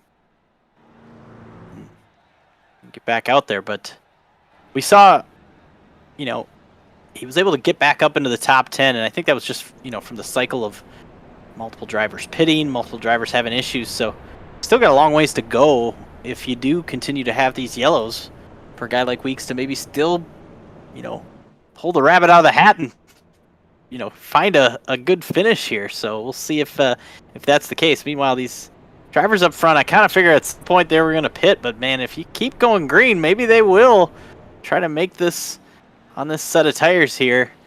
Just try to, we saw Jared Duda. We talked about how great he was at Martinsville, and same thing. He was at Martinsville that entire race. We thought, okay, when's he going to come down and get tires? And not this time, not this time. Next thing you know, we get all the way to the end of the race, and he just stayed up there and was able to hold on to lead the entire race. So you never know. Maybe these drivers feel with all these cautions, you can make it with this set of tires and not use them up enough to be able to hold the track position and stay up here. Yeah, Jared's had a great night. I feel like we put a lot of the emphasis on watching Christian Peterson and Hunter Madalinas lead this race, but he has been a consistent top 2, top 3 truck the entirety of this one. And going back there to Matthew Weeks, it's not been a good night for the points leader. I've mentioned how this racetrack, you could kind of similarize it to turns 1 and 2 of Phoenix. Surprisingly enough, the last time Matthew Weeks finished a race outside of the top 6 was back at Phoenix when he brought it home in 29th. So we saw him, you mentioned before we went green that this was going to be a track that he felt he was maybe not going to have the best of luck at, going to be struggling, trying to learn and survive. And so far here tonight, he has been in numerous incidences. How about this? 3 wide for the lead out of turn 2. Peterson powers down, and he'll leave him side by side for second. Yeah, Madalinas did not want to lose an opportunity here finally to have a chance down on that bottom lane and able to drive to the inside of Peterson and make it 3 wide through 1 and 2. Not going to make it work as far as staying up there for the lead, but it might give him a chance at second here. Running the bottom. Another guy we see sneaking in the picture here, Trent Curtis. We saw him use that inside lane, the apron. Whoa, he gets loose off of 2. Little contact with Cy Jackson, and they were able to keep it all together. That checked up a bunch of them there. Matthew Durr, Kevin Fitzgerald, Elliot Henderson all had to lift out of the throttle, not knowing if the 51 was going to be able to save it or not. Full others just scattering in the back. Rod Fowles now got some of the inside wall off at 2 that last lap. So these drivers in the back still treacherous back there, trying to stay off each other, but also move up through the field. Curtis going to lead the pack here from 4th with Jackson Sims still running the top 5. Started 5th, running 5th, still in 5th, doing a great job.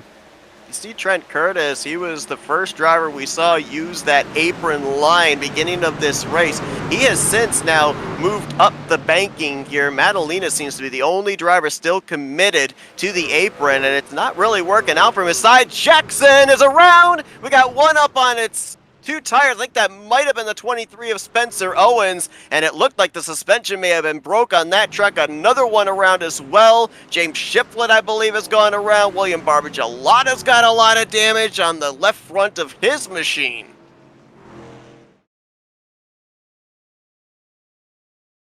To see what happened off of 2, the trouble spot. That was almost down the backstretch a little bit, so you almost wonder if they got off of 2 with no issues, but then, well, no, Cy Jackson was loose off of 2 already. I believe he's going to overcorrect it right back up into the path of Spencer Owens. All 4 tires off the racing surface. On the background there, Brent Kincott going to get into the back of William Barbagelata. He's going to turn him up the racetrack. Not sure if he makes further contact with another driver or if it's with the outside wall. So first the initial wreck and then a little bit of cause and effect there with Barbagelata getting spun off the nose of Kincott.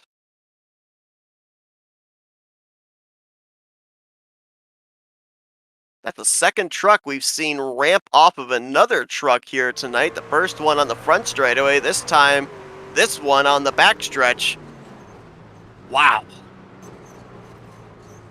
Go for a ride, and then all of a sudden you look ahead and you see Barbagelata going around. He tried maybe exiting the scene backwards, but able to get turned right back around and going. You know, he had that left front damage. Yeah, a lot of trucks near the back here. Kincott, Cressel, Darling, Barbagelata all on pit road here. I imagine fixing damage, maybe grabbing that last set of tires now just to see what you can do. But yeah, a lot of damaged trucks from a run of incidents here, the second half of this race, that is really gonna change the whole complexion of how this race ends, because I think these drivers up front are gonna kind of play it that they're gonna stay up here.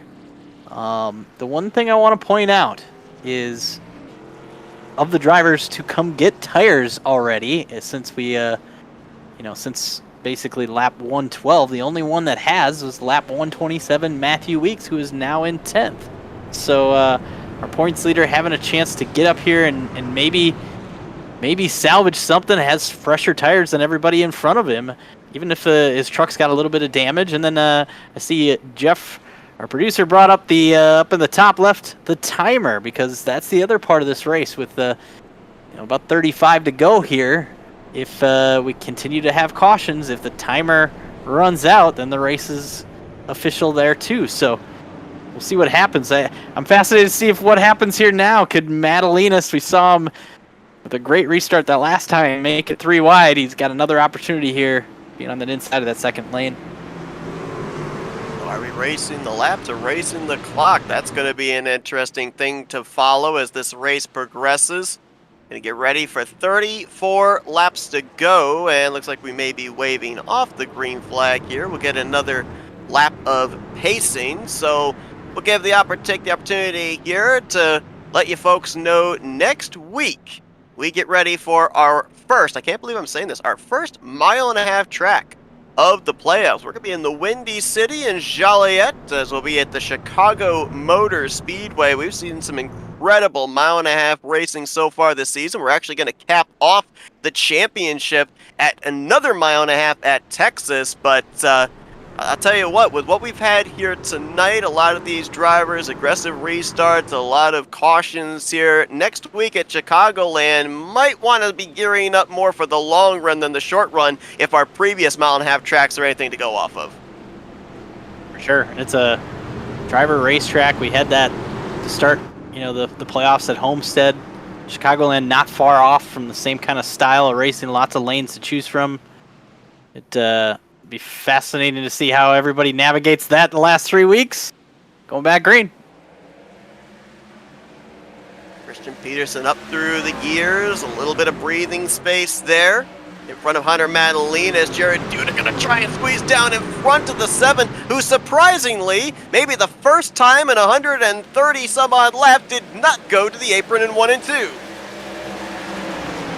Madalena's going to try to race the bottom here, uses the apron through 3 and 4 this time. Just seems like he can't get enough grip to get separated here, and it's going to be side-by-side battle. Woo!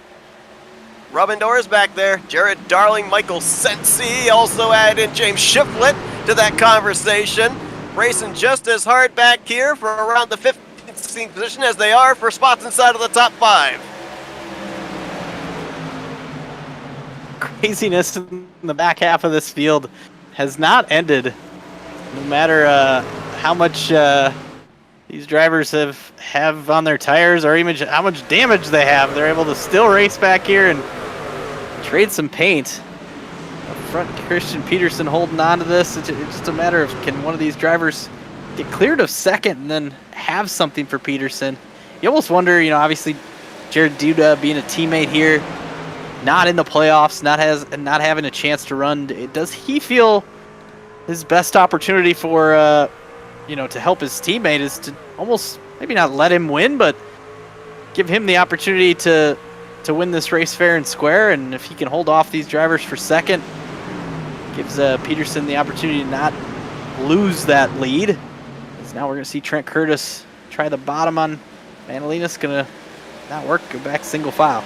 Well, yeah, to your point, I mean, you mentioned Jared Duda's been up in the top 2, top 3 all night long. Maybe a tick slower in long run speed pace to his teammate Christian Peterson and the 7 of Hunter Madalenas. So maybe with that knowledge, maybe to what you said, play a little defense here for the 71. He's going to get shipped into turn 1 there by Hunter Madalenas, who is trying as quickly as he can to get around the 53 to take away that barrier and be able to set his sights on Peterson. And Duda's not going away quietly, going to exchange a little bit more paint here into 3. I think Duda was probably thinking Madalenas was going to go down to the apron. Madalenas decided, I'm going to run up the track a little bit and kind of push Duda out of the way. It's going to give Curtis the opportunity to get to the inside. We see Gavin Fitzgerald up to 5th here. I haven't talked too much about Gavin tonight. And Matthew Weeks on those fresher tires. The fresher tires are working for Weeks. He's up to 6th, but I don't think it's enough to overcome a little bit of damage that he has. I think ultimately he's kind of stalled out a little bit, but it's I think right now he would take this chance at a top 5, just considering how this race has gone.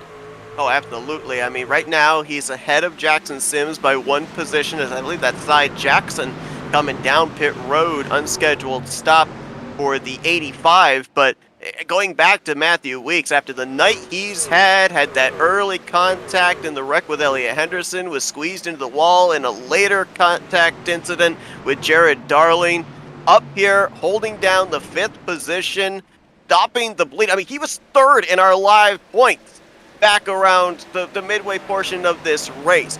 No doubt that he would be more than happy to come away with a top 5, maybe even just a top 10 after what he's had to go through here. Kind of have that buffer that he had coming into tonight, maybe lose a little bit of ground, but remember, he was the last driver to go to victory lane at a mile and a half racetrack. You mentioned at Homestead, we're going to a mile and a half next week. So if you can come out with the damage kind of lessened here at New Hampshire, be a sigh of relief, I think, for everybody in that 56 camp. For sure. The other guy I want to throw out here on fresher tires that maybe has a better chance, just put on that last one, is last caution, is Jared Darling in the 1.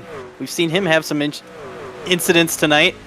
all the way up to 8th, battling for 7th with fresher tires here. It's he ran his fastest lap on this run. Definitely, it's definitely working. Just don't know if it's enough to overcome some of these guys up near the front, but ultimately a chance to maybe get a good finish here.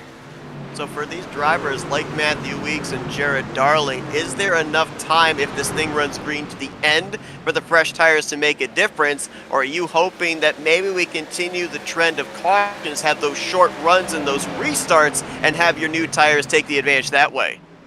Yeah, I almost wonder, you know, if a caution comes out, do any of these drivers like Weeks or Darling, they almost have to consider if the leaders decide to pit, to stay out. You know, we saw Cy Jackson do that and able to keep track position.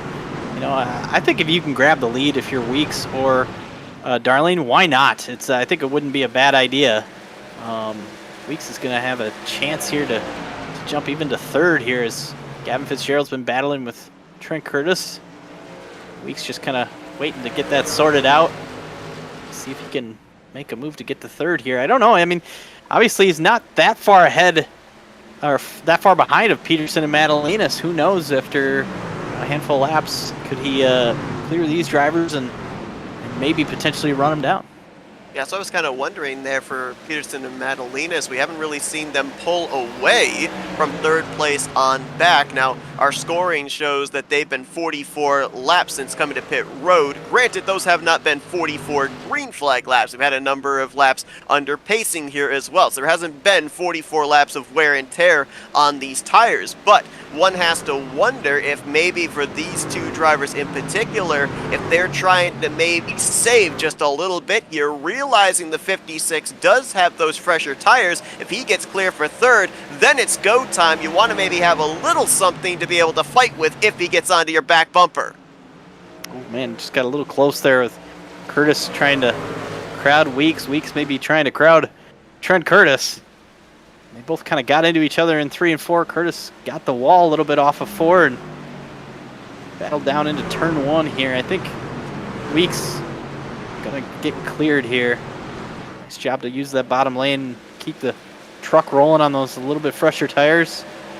Gonna have a chance here to see what his lap times are out by himself now and see if there's something he can do.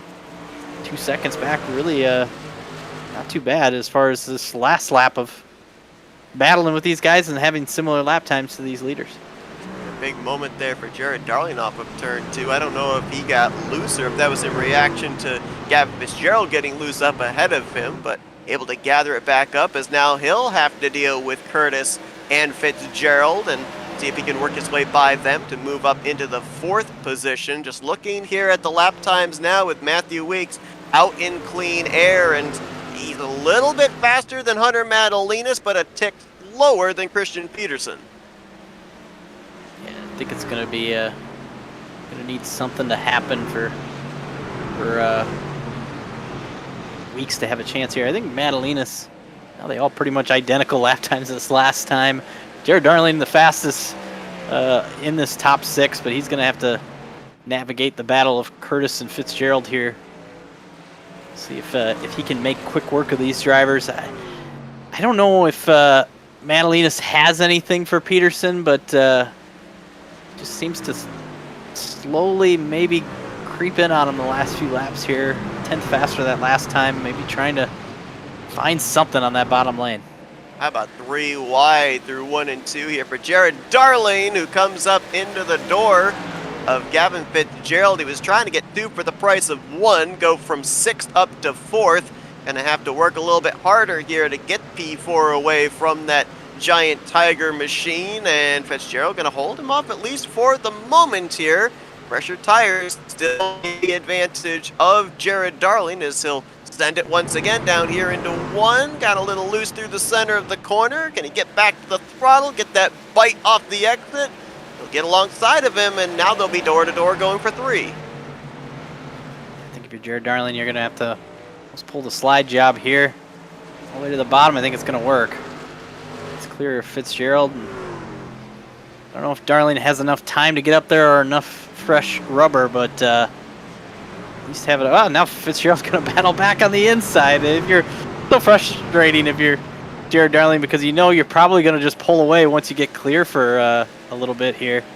But continue to have the battle. Heck of a fight here from Fitzgerald. Ooh, caution's out. Caution! That is Robin Durr around on the back straightaway, and this caution going to come out approaching 14 to go. How much of a spanner does this throw into the works of this race now? If you're Matthew Weeks, Jared Darling on those fresher tires, anybody around them on the older tires? I think you got to pit if you're the front runners, but man, I don't think everybody's going to pit. I think you're going to have a handful of drivers that are going to try to stay out here. You're going to have less than 10 laps to go. You get a couple cautions. Remember, we still got the timer situation if we get multiple cautions. I think if you can grab the lead, you might want to do it. It looks like Dirk was kind of getting a little loose off it too, and overcorrect caught him, sends him back up into the wall.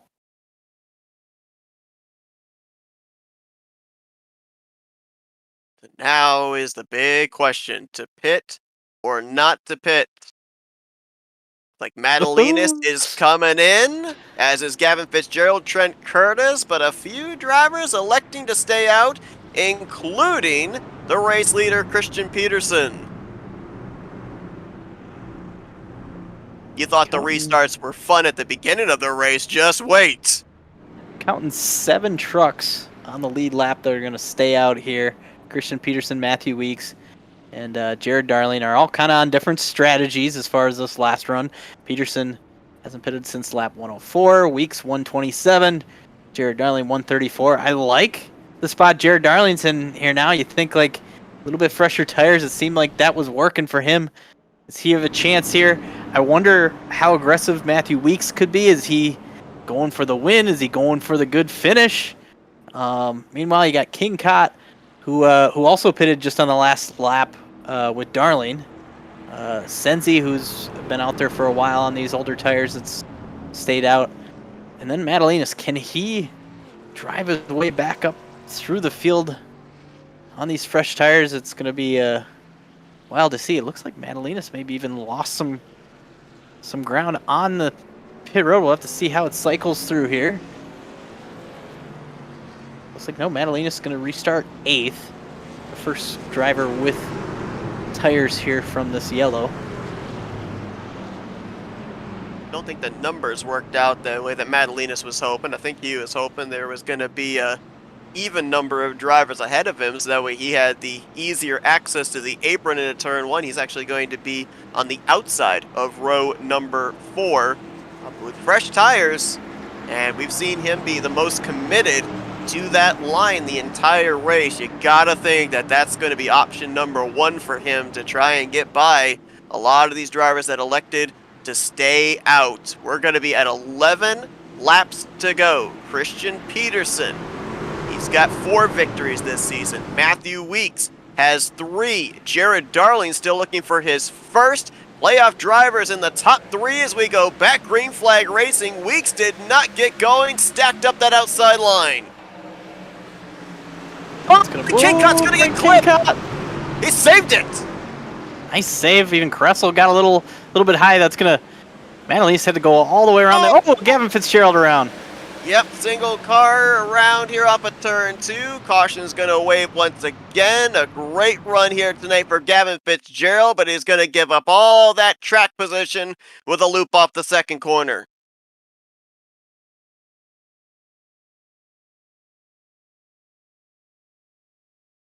I thought you talked about that outside lane being a detriment to Madalinas. I thought the driver that was going to be most aggressive would be the 14 of Fitzgerald, the first one with fresh tires that was able to get down to the bottom. And I think just too aggressive, just clipping the apron or running that apron and getting back to the gas on exit and spun out. So you saw Eric Kepf was in front of him. He kind of gave him the lane in the middle, but was able to get by him and then jump to that inside. And I thought, if he would have got through that, Fitzgerald would have had a great shot to be up in that top 4 and have an opportunity with the fresher tires. Now, we saw Kressel get high, Brent Kincott both go for a huge slide into 1 and 2, and Madalenas had to go all the way up on the outside, up against the wall through 1 and 2, and drive around him. And he's going to come out of here, which now is going to put him on the inside lane. So you wonder if this is going to give Madalenas the opportunity with those fresher tires to make something happen here. Now Darling's going to be the one on the outside of Peterson. Weeks going to be on the inside in third. Going to be wild to see. I mean, if Darling can get, we haven't seen anyone make that top lane work on the restart on the outside. But if Darling can do anything to stay alongside Peterson into 1, I think he'd have a shot with just a little bit fresher tires than the 71. 10 minutes to go up on that clock. I think we're going to get to the end here, even if we run them all under yellow. And under the 10, I think if we went multiple green-white checkers, we might be in trouble. But right now, I think if we get through these last 9 laps, even if they're all under caution, we should be able to make it.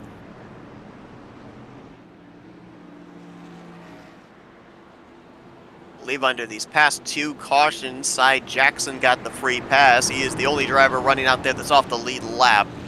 He is now to 14 laps down as William Barbagelata, Travis Hamby, Shane Neiswanger, Ashton Lawson, Lewis Woodall, all off the lead lap, are all in the garage area. So it looks like we're going to have, at this time, 22 drivers finish this race, 21 of them on the lead lap. But what a topsy-turvy race it has been if you're playoff drivers. Christian Peterson's been out in front for a majority of this race, but he had a speeding penalty. Jared Darling, he was involved in a couple of wrecks. Matthew Weeks has been in a couple of wrecks. Hunter Madalenas has had probably maybe the cleanest night of the playoff drivers, but he currently sits in the 5th position, going to have to try and make his way past the top 2 rows to get his 4th win on the season. Elliott Henderson has been trying to hang on tonight after early contact back in 12th. Jackson Sims back there in 10th. It seems like a plethora of playoff drivers had trouble, and as soon as I mentioned Jackson Sims, he's around up into the wall, entering into turn 1. Oh, and off of 2, under yellow, we got another spin, and it's Matthew Weeks. Got 2 hit. corners, 2 playoff drivers. Yeah, got hit off of 2. Like they were maybe trying to check up.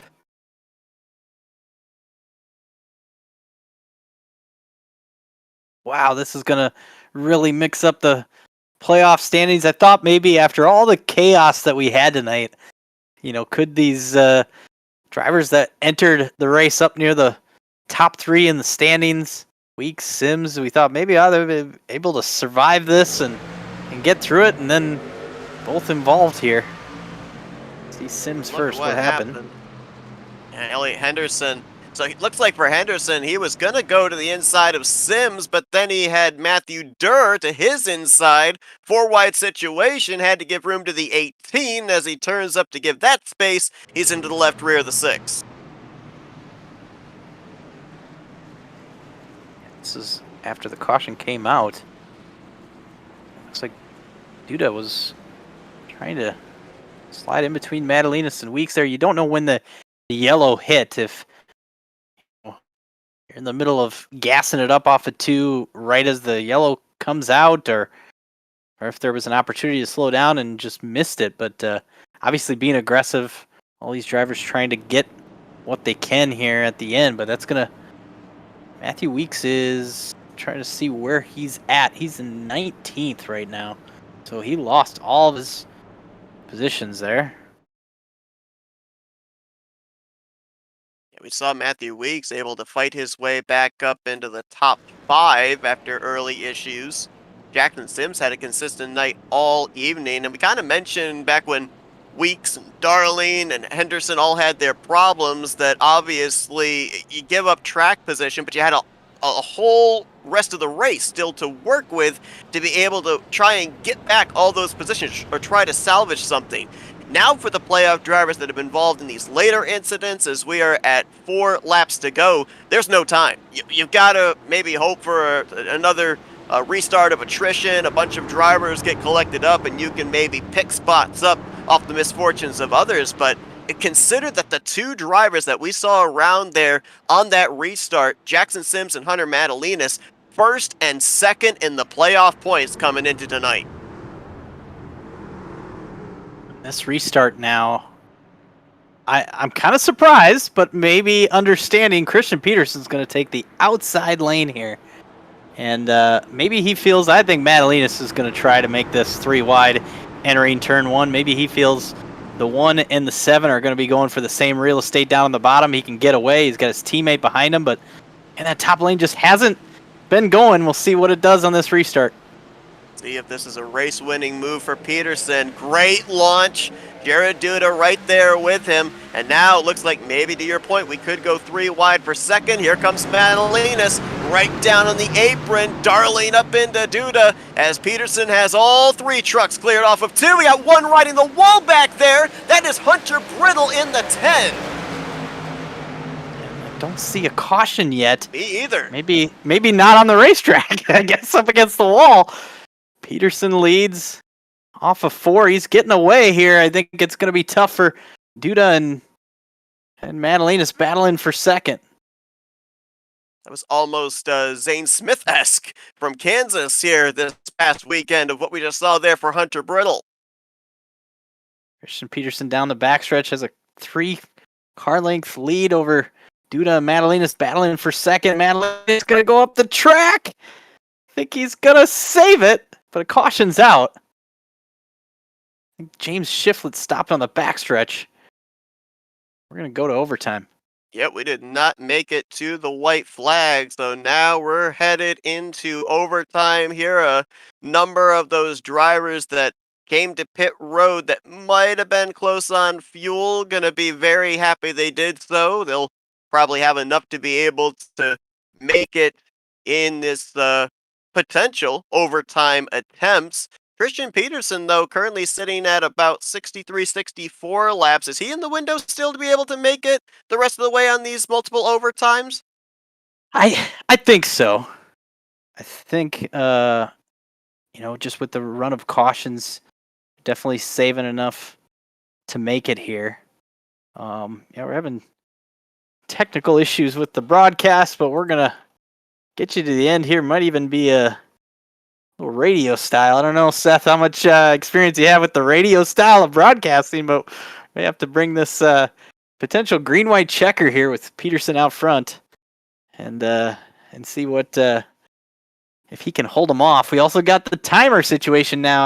I said I think we can make it on the time with this last 10 laps, even if they're all running under yellow, but with us going a little bit farther with a green-white checker here, we're under 3 minutes now. It could potentially be a little bit of a crunch time there. We'll see what happens if we go green and able to get more than 1 lap in.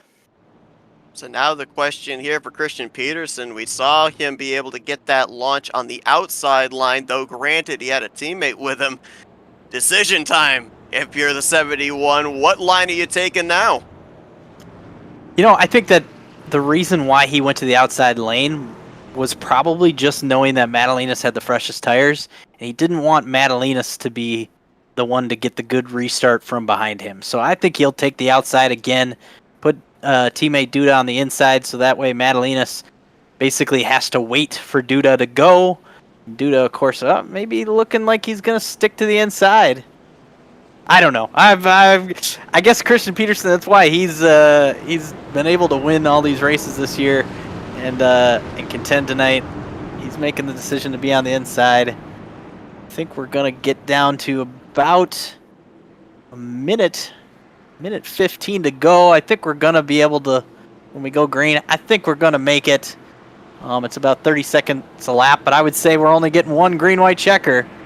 I don't know if we'll make it past that. If we get another one, this race could be over. Well, if you're Christian Peterson, I think you've got 2 agendas. 1, get a good launch. If you get a good launch and are able to catch the 7 of Madalinas flat-footed, then you maybe are able to have a couple more options for defense. But if the 7 gets as good a launch as you do, I think the 71's going to the apron. I think he's taking that line away from Hunter Madalinas, knowing that that's going to be exactly where he's headed. Green flag. It's all staying together this time. Curtis going to go down there to the apron. Madalinas elects not to, as he'll stay up above that double white line. Peterson sliding loose off the corner. Now they're going to try and box Madalinas in. Jared Duda to the outside. Could he go for the race victory? We talked about it. Jared Duda racing his teammate here, who's racing to maybe get back into this championship. Was he going to give up the win? No, he's going to take the lead. Madalina's going to push him into one. I wonder, can Madalinas get to this outside here with a little bit fresher tires? Peterson gets into him. Contact made. Duda looks to clear. Madalinas comes down into Peterson. Here comes Jared Darling and Trent Curtis. Can they do something in 3? Down to the bottom, Madalinas. He's going to lean on, well, maybe not lean on Duda. Going to keep it clean.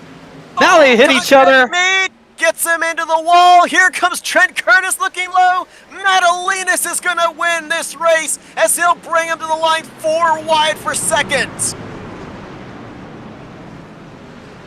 Ooh, and a little extracurricular activity there between the Manji Motorsports teammates and Hunter Madalinas. We said short tracks breed short tempers. Looks like it's happening here after the checkers. What a thriller, but some hurt feelings in the closing stages of this one. You know, I'd like to see that last lap, but I think Hunter Madalinas did a heck of a job of battling up to Duda there. And then off of 4, I think that ultimately my thought is you're just racing for it. I think it's a tough spot to be in if you're Jared Duda. I understand how he could be upset. But off of 4 there, you knew they were going to trade some paint. I thought Madalinas would maybe trade paint earlier in the 3 and 4, but he was trying to keep it clean. And then off of 4, the drag race, they were going to lean on each other. Madalinas got some damage while he's celebrating here. We'll see here. Peterson to the inside. He moves up and kind of gets in the 7. Then off the corner, he's going to get into the 7 again as Madalinas is trying to cross over. And I loved this aerial shot we had live because I think to your point, this was hard racing. Watch the 53. He's going to get loose off the corner, kind of turn down off of 4 right there. You see the 7, yes, he's sliding up, but the 53 kind of initiates the contact with turning down off the corner as well. We've seen that a couple times here tonight, just where different drivers have different exits off the corner depending on which line they're in, and they both met in the same area of the racetrack. Yeah, I think just hard racing, and I understand the frustration if you are the 53, but I think, if he was in that same spot, he'd probably do the exact same thing that 7 did. And just maybe, that bounce off of the 7, I think ultimately he probably was hoping that was just going to maybe slow down the momentum, but what it really did is just kind of launched his truck to the right and he got in the wall. And then Peterson comes up and shows his displeasure with the 7 of Madalinas. I think Peterson kind of ultimately was trying to use up that 7 early on in that green-white checker. I don't know. It just didn't work out. And I think frustrations boiled over in the end. But Hunter Madalinas grabbed the tires on lap 157 and thought he was going to run out of time, run out of legit time or run out of laps. But he was able to get up there and grab this win. Madalinas going to score his 4th win on the season. It's now a 3-way tie for most wins here in Season 11 between Christian Peterson, Daniel Nanny, and now the defending champion of the series. And after we saw the problems here in the closing stages for both points leader Matthew Weeks and second in the standings Jackson Sims, the last thing the 2 of those drivers wanted to see was Madalinas third in points go to victory lane, because look now who's at the top of the board heading into Chicagoland next week. For sure, it's points leader in the win tonight. Yeah, you give Madalinas this opportunity to contend for this. This is got to be a little scary for some of his competitors. But tough night for Matthew Weeks.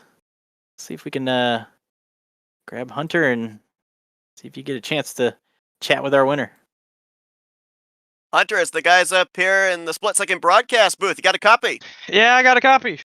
Wow, what a wild finish here tonight at the Magic Mile, and you needed a little bit of magic there to be able to get from third to the lead, eventually the win here on that final green-white checkered. We saw you for the most part in this race go right down to that apron and you utilized it there through 3 and 4. You obviously had the fresh tires, but it looked like really didn't gain you as much of an advantage as one might think. Really had to work for this victory. Yeah, Peterson was really fast even on those old tires.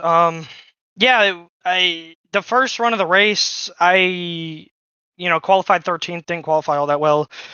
Kind of wasn't making up positions like I thought, and then I saw Trent coming up in my rearview mirror, and I remembered from last year Trent was really good at running this weird line and saving tires still.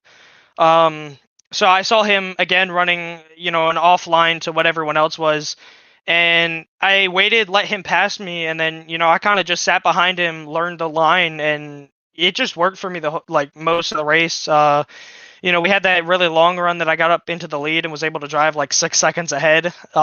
It was it's a weird line because you're driving it in so deep. You're running the apron essentially the whole rate, like the whole run, but it saves more tires than it does when you're running on the racetrack. It was interesting, as we mentioned, we saw you running that line almost the entirety of the race, and we were trying to figure out, it seemed like at some points you could gain a ton of ground, and other points it just kind of leveled off with the rest of the competition. So, were you able to find what that mitigating factor was? Was it, we saw some cloud cover and some sunlight? Was it just the amount of laps on the tires? What was it? So it seemed like when it was really hot outside, that apron was the place to be. But then it seemed like as the sun started to set and it started to cool off, the lanes up the racetrack started to get a little bit better. So I had to kind of change my momentum late in that race. I lost the lead, so track position was basically everything. Lost the lead and really had to try something new. Saw Peterson and Duda both running that upper lane, so I had to learn it. Got really good at it, so that really helped us that last little run to run that outside and get back up to him. Obviously, we mentioned about you coming into this season, the defending champion. Tonight, not only do you tie both Christian Peterson and Daniel Nanny for most wins on the season, you are the new points leader in the playoffs going into Chicagoland next week. 3 races left to go. What a time to get hot. The rest of the playoff drivers might be sweating some bullets right here. So what does this do as far as the momentum build towards the final trifecta of these playoff races? Yeah, this is exactly the time last year that I started getting really hot, and I knocked off I believe 3 of the last 4 races of the season I won. So yeah, I really want to get red hot. I would much rather win a race by a mile than this is the second race so far in the playoffs I've had to win it on the final corner. But a win's a win. I'll take it. Max points that we could have got out. I think we got the fastest lap of the race too, so we'll take another bonus point from that. And yeah, just go into next week, and then we're just trying to gain as many points as we can. Well, win number 4 in the season, second win here in the playoffs. Congratulations on winning a thriller here tonight at New Hampshire. Before we get back to your celebration here, we'll give you the opportunity for victory lane. Thank you, sponsors and shoutouts. Yeah, just thank you to all the Spectrum. We were all working together tonight to learn whether it was running that line or strategies the whole night. Thank you guys for putting on the broadcast, and just let's go on for another championship. Hunter Madalena, winner here tonight at New Hampshire, taking the Dupont 170. Congratulations on a job well done here this evening. Best of luck here the remainder of the schedule. May not be the last time we're talking to you here in Victory Lane as you look to maybe build that points lead that you've just taken here tonight at the Magic Mile. Definitely hope so. Thanks, Seth. Madalena, your winner here tonight. Another driver that was very consistently down there on that apron line, finishes second. Ross has got a hold of him. Trent, you got us guys up in the booth here? Loud and clear, guys. How's it going?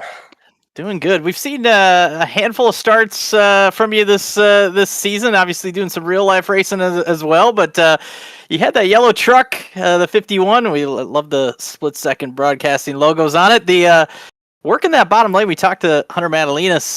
How did you guys kind of figure that out early on that was working, and it worked for you at least for a majority of the first half of that race? Was that something you felt was there early, or did you stumble upon that early in the run? A, B, and a secret option C.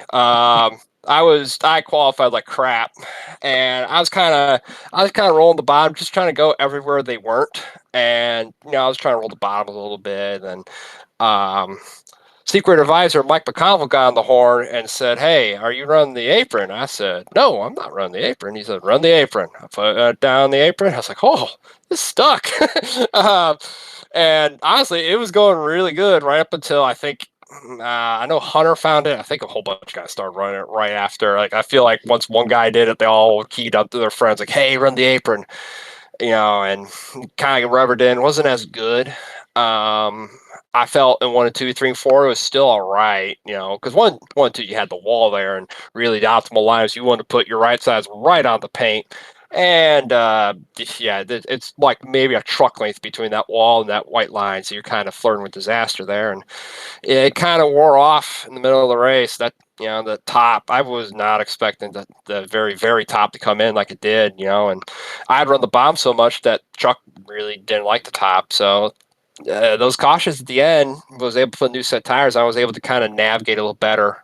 Once the tires weren't really like worked in on the bottom, and then that long run at the end there, I was saving fuel. I was able to make it on fuel, and the caution came out. I was wanted to caution 25. Caution came out 15. I think kind of saved our bacon there because we were able to get to the front. I thought for a split second broadcasting. I thought for a split second we were able to maybe steal a win there, but second's not too bad. So when you show up for these races here, and you've only ran a handful of races this year, obviously you've run, in this series before. What's the balance of going for a win and really having nothing to lose, but also racing around drivers like Madalinas and that are contending potentially for a championship? Is that something you're thinking about when you're racing? That last couple laps there, the green white checker and trading paint, is that going through your mind, or do you have to just kind of focus on keeping it clean and trying to win the race? I mean, you don't want to ruin somebody's points battle, but like if you've had a run-in with a guy before, I'm not really going to be sorry if I hit him. But if it's the guy like Jared that I know I saw the blue spoiler in there, like, hey, if he's in front of me coming to the white, maybe I don't put the bumper to him, right? Because if you've raced a guy clean in the past, you don't really want to be the reason they don't win the championship. The long time I think I ever remember getting involved with that was Atlanta. I think a couple years ago, Elliot Henderson and I were racing hard in Atlanta. He put me in the wall, and I spun him out, and I felt immediately terrible because I forgot he was racing for a championship. And since then, I've tried to be a little more conscious of, if I'm joining a league and they're in a tight points battle. I think this is, I think you guys had a chase for the cup this year, so like knowing who's in the chase and try to not, like race them. Don't put them in the wall. Don't wreck them. Race them hard, but don't,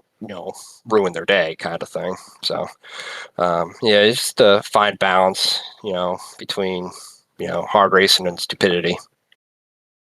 Oh, we have a handful of races left in this season. Just kind of wondering what you're up to. If you're gonna see you back on track here in the last 3 weeks, or if this is it. We might be back. Take a look. I think we might be able to squeeze another race, and I used to really love Chicagoland. We had struggled there the last time. This league, these guys in this truck, like you said, I've run not a lot of truck races, so I don't really run the truck at all. And from the time I first joined and the time really was up front to now, the way they drive the trucks have changed a lot. So we'll see if we can squeeze another race or two in. Obviously, we got a couple other leagues I've been running in, and I want to make sure I carved out some time to come back. And thank Jeff, you guys at Split Second Broadcasting for sponsoring the number 12 Midas Chevrolet at Watkins Glen. I truly appreciate it. I want to thank Midas, of course, Midas of Geneva, Brian and everyone at Midas Geneva. They knew that I needed a sponsor for Watkins Glen. He called me up immediately and said, what can we do? So really thankful for partners like that.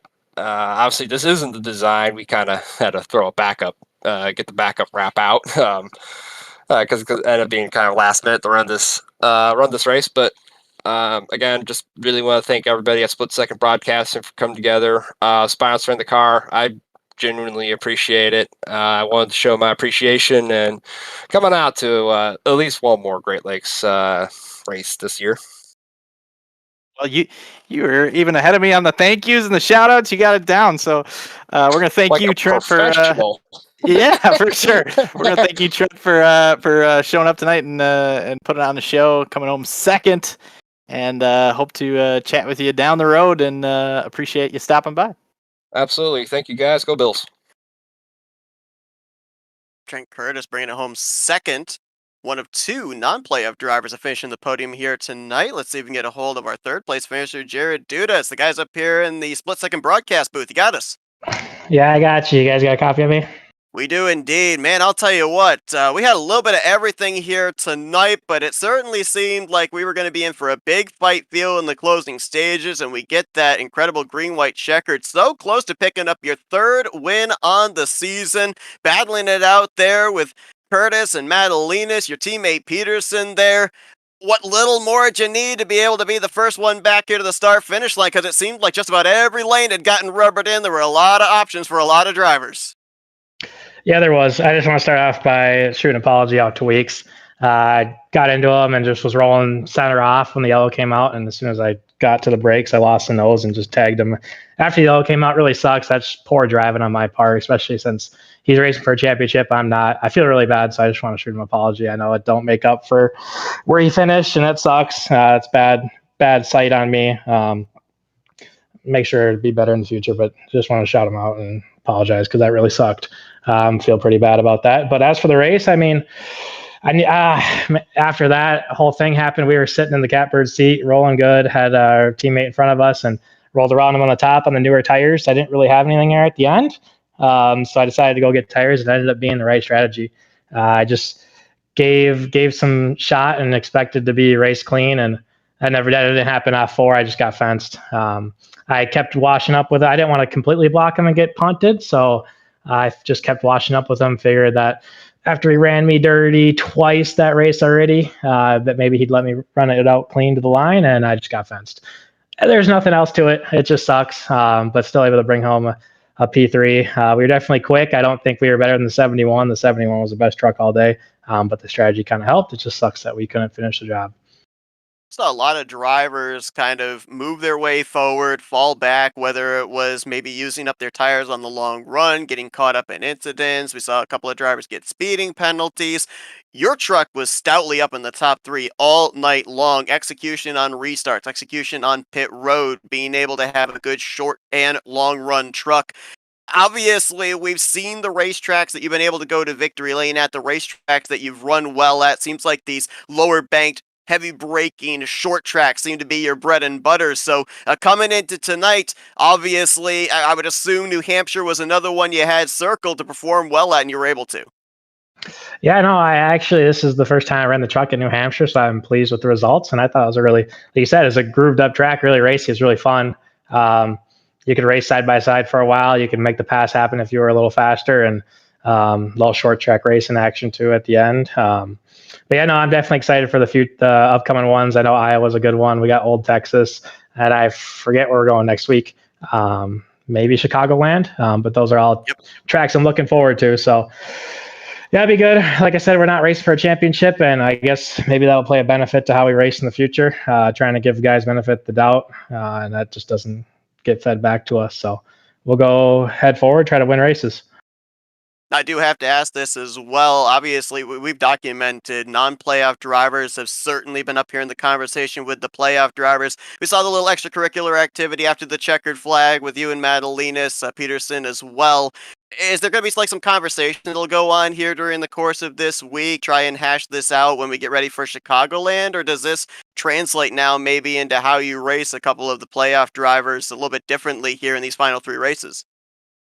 I've never racing anyone dirty on purpose. Like I said, that incident with Weeks just sucks. I messed up. I lost the nose. It's my fault. But going forward, I mean, you're definitely going to race a couple guys harder than you would others. Usually at this stage in the championship, you're going to kind of keep in mind who's racing for it. But we're just going to go forward and try to win races. I'm not going to intentionally try to ruin someone's shots or wreck them or drive them dirty just because one thing happened. But we're just going to blinders on, go forward, and try to win some more races. Well, more than likely, if there was a true performance stat here tonight, I think you'd be top of the list. Solid truck all night long, never fell outside of the top 5. Bring it home solidly on the podium this evening. Congratulations on a great complete race here at the Magic Mile. Jared, before we let you go, floor is yours for thank you, sponsors, and shout-outs. Yeah, shout out to the guys at GLR. Put on a good league. Racing's always good. Like I said, there's a reason why these races get down to the nitty gritty and they end like that. It's because you got a lot of top talent in here, a lot of guys that are used to winning races. So the competition's always good. But yeah, thanks to you guys for putting on a good broadcast. Can't wait to watch it back and see kind of how the race played out from the booth and take some notes and go from there. Shout out to the guys at Hampshire Motor Sports, my teammates Christian, Brett, and then Tony was on the box spot for me tonight. I thought we had enough to get it done in this fast Hampshire Motor Sports Ford F-150 due to racing machine. I mean, it just sucks to let that one go away. Coming to the white leading like that, definitely thought we had a bad fast truck. And then shout out to the rest of the guys in the field. It's always good competition, a little more yellow filled in this one, but can't really expect too much less from a short track. Well, Jared, congratulations once again on the great run here tonight. Best of luck next week as we get ready for some 1.5 mile action in the Windy City at Chicagoland Speedway. Thank you, guys. Jared Duda going to bring it home P3 here tonight to complete the podium finishers. And we mentioned about this race here tonight. It's interesting, Ross, because we talked about last week at Talladega how that might be the big difference-making race. Nope, we had to wait 1 week later for the short track at New Hampshire to shake everything up. Yeah, and I thought it was interesting. Hunter Madley just won tonight, but it makes you wonder what happens the next couple 3 weeks. Does the tempers that boiled over here tonight, continue on over the next 3 weeks now that he's in the points lead and in somewhat in a vulnerable spot? But in the end, he grabs the win, and I give Jared Duda all the credit for basically being honest with us and chatting when you asked them a question about does he race any different the next 3 weeks, and then also just in the end apologizing about the situation with Matthew Weeks. So credit to Jared. I kind of thought like, man, maybe he wasn't in the right spot there, just going for the win and to be upset, but understand the frustrations, and I appreciate the honesty from him when you chatted with him there. Yeah, absolutely. You see Jared bringing it home third place after starting in said position. Madelinas and Trent Curtis had to make their way from mid-pack to finish first and second. How about Jared Darling? We saw him play that alternative strategy late. The fresh tires get him fourth after he struggled in the first half of this race. Michael Sensi brought out the first caution. I think he was in 3 yellow flags here tonight. He's going to net a top 5 after the dust settles. Christian Peterson, who started from the pole position, led a race high 108 laps. He'll bring it home in 6th. How about Matt Durr? Quiet night, 7th place for that playoff driver. Gavin Fitzgerald, who spun late, comes back for 8th. Elliot Henderson, former winner here, had damage in the early going, salvages a 9th place performance, and Nicholas Caressel brings home the top 10. There were a lot of comeback stories here in this first page. Yeah, and a little bit of survival the second half of that race for a lot of these drivers. He's the 11th through 20th, Brent Kingcott in the 5. I was going to say, I'd describe some of these drivers and what incidents they were in, but pretty much everybody was in some kind of incident at some point. Kurt Gibson in 12th. Ultimately, we talked about him having a good run early, got caught up in some issues, but able to get back to 12th. Matthew Weeks loses the points lead, finishing 13th, but I think ultimately still alive in this. I think some great tracks for him the last 3 weeks. We'll see if he still has a chance to contend for this championship. Eric Kep in 14th, Spencer Owens 15th, Robin Durr, Brett Malone. A lot of these drivers that had opportunities, getting up into the top 10, but then got into incidents. Rod Fowles now in 18th, Jackson Sims 19th, Hunter Brittle 6 laps down in 20th. Rest of the drivers here ended up, for the most part, finishing out of the race. Cy Jackson did finish under power, but multiple laps down.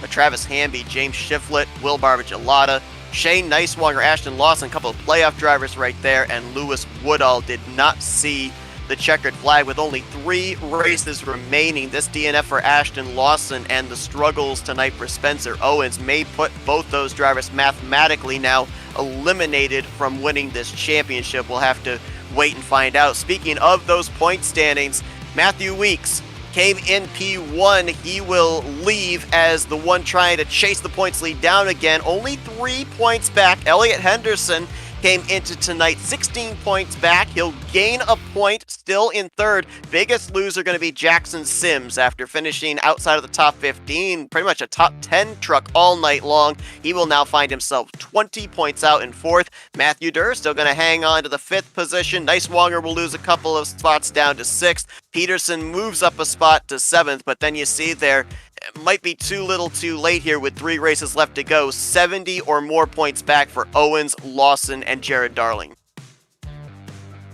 Yeah, I think, Madalinas and Weeks, it's probably the 2 that you are going to battle this out. But, Henderson and Sims, they're not far back. So you never know. We saw a huge swing tonight after points leader having issues, and then, another contender winning grabs the points lead. So you never know, that could happen again at Chicagoland next week. What an incredible race here tonight at the Magic Mile. Finding that magic was Hunter Madalinas. The defending champion goes back to victory lane for a 4th time this season, taking the Dupont Handyman Services 170. Next Tuesday night will be on the home stretch of the postseason playoff race number 5 from the Windy City in Joliet, Illinois, as we'll be at the 1.5 mile Chicagoland Speedway. Hope to see you there for that one. Green flag on a fly at 8 p.m. Eastern Standard Time. For Ross Brockman, our producer, Jeff Johnson, I'm Seth Cole. Thanks for joining us here tonight as you've been watching another broadcast of Season 11 of the Great Lakes Racing Truck Series on Split Second Broadcasting.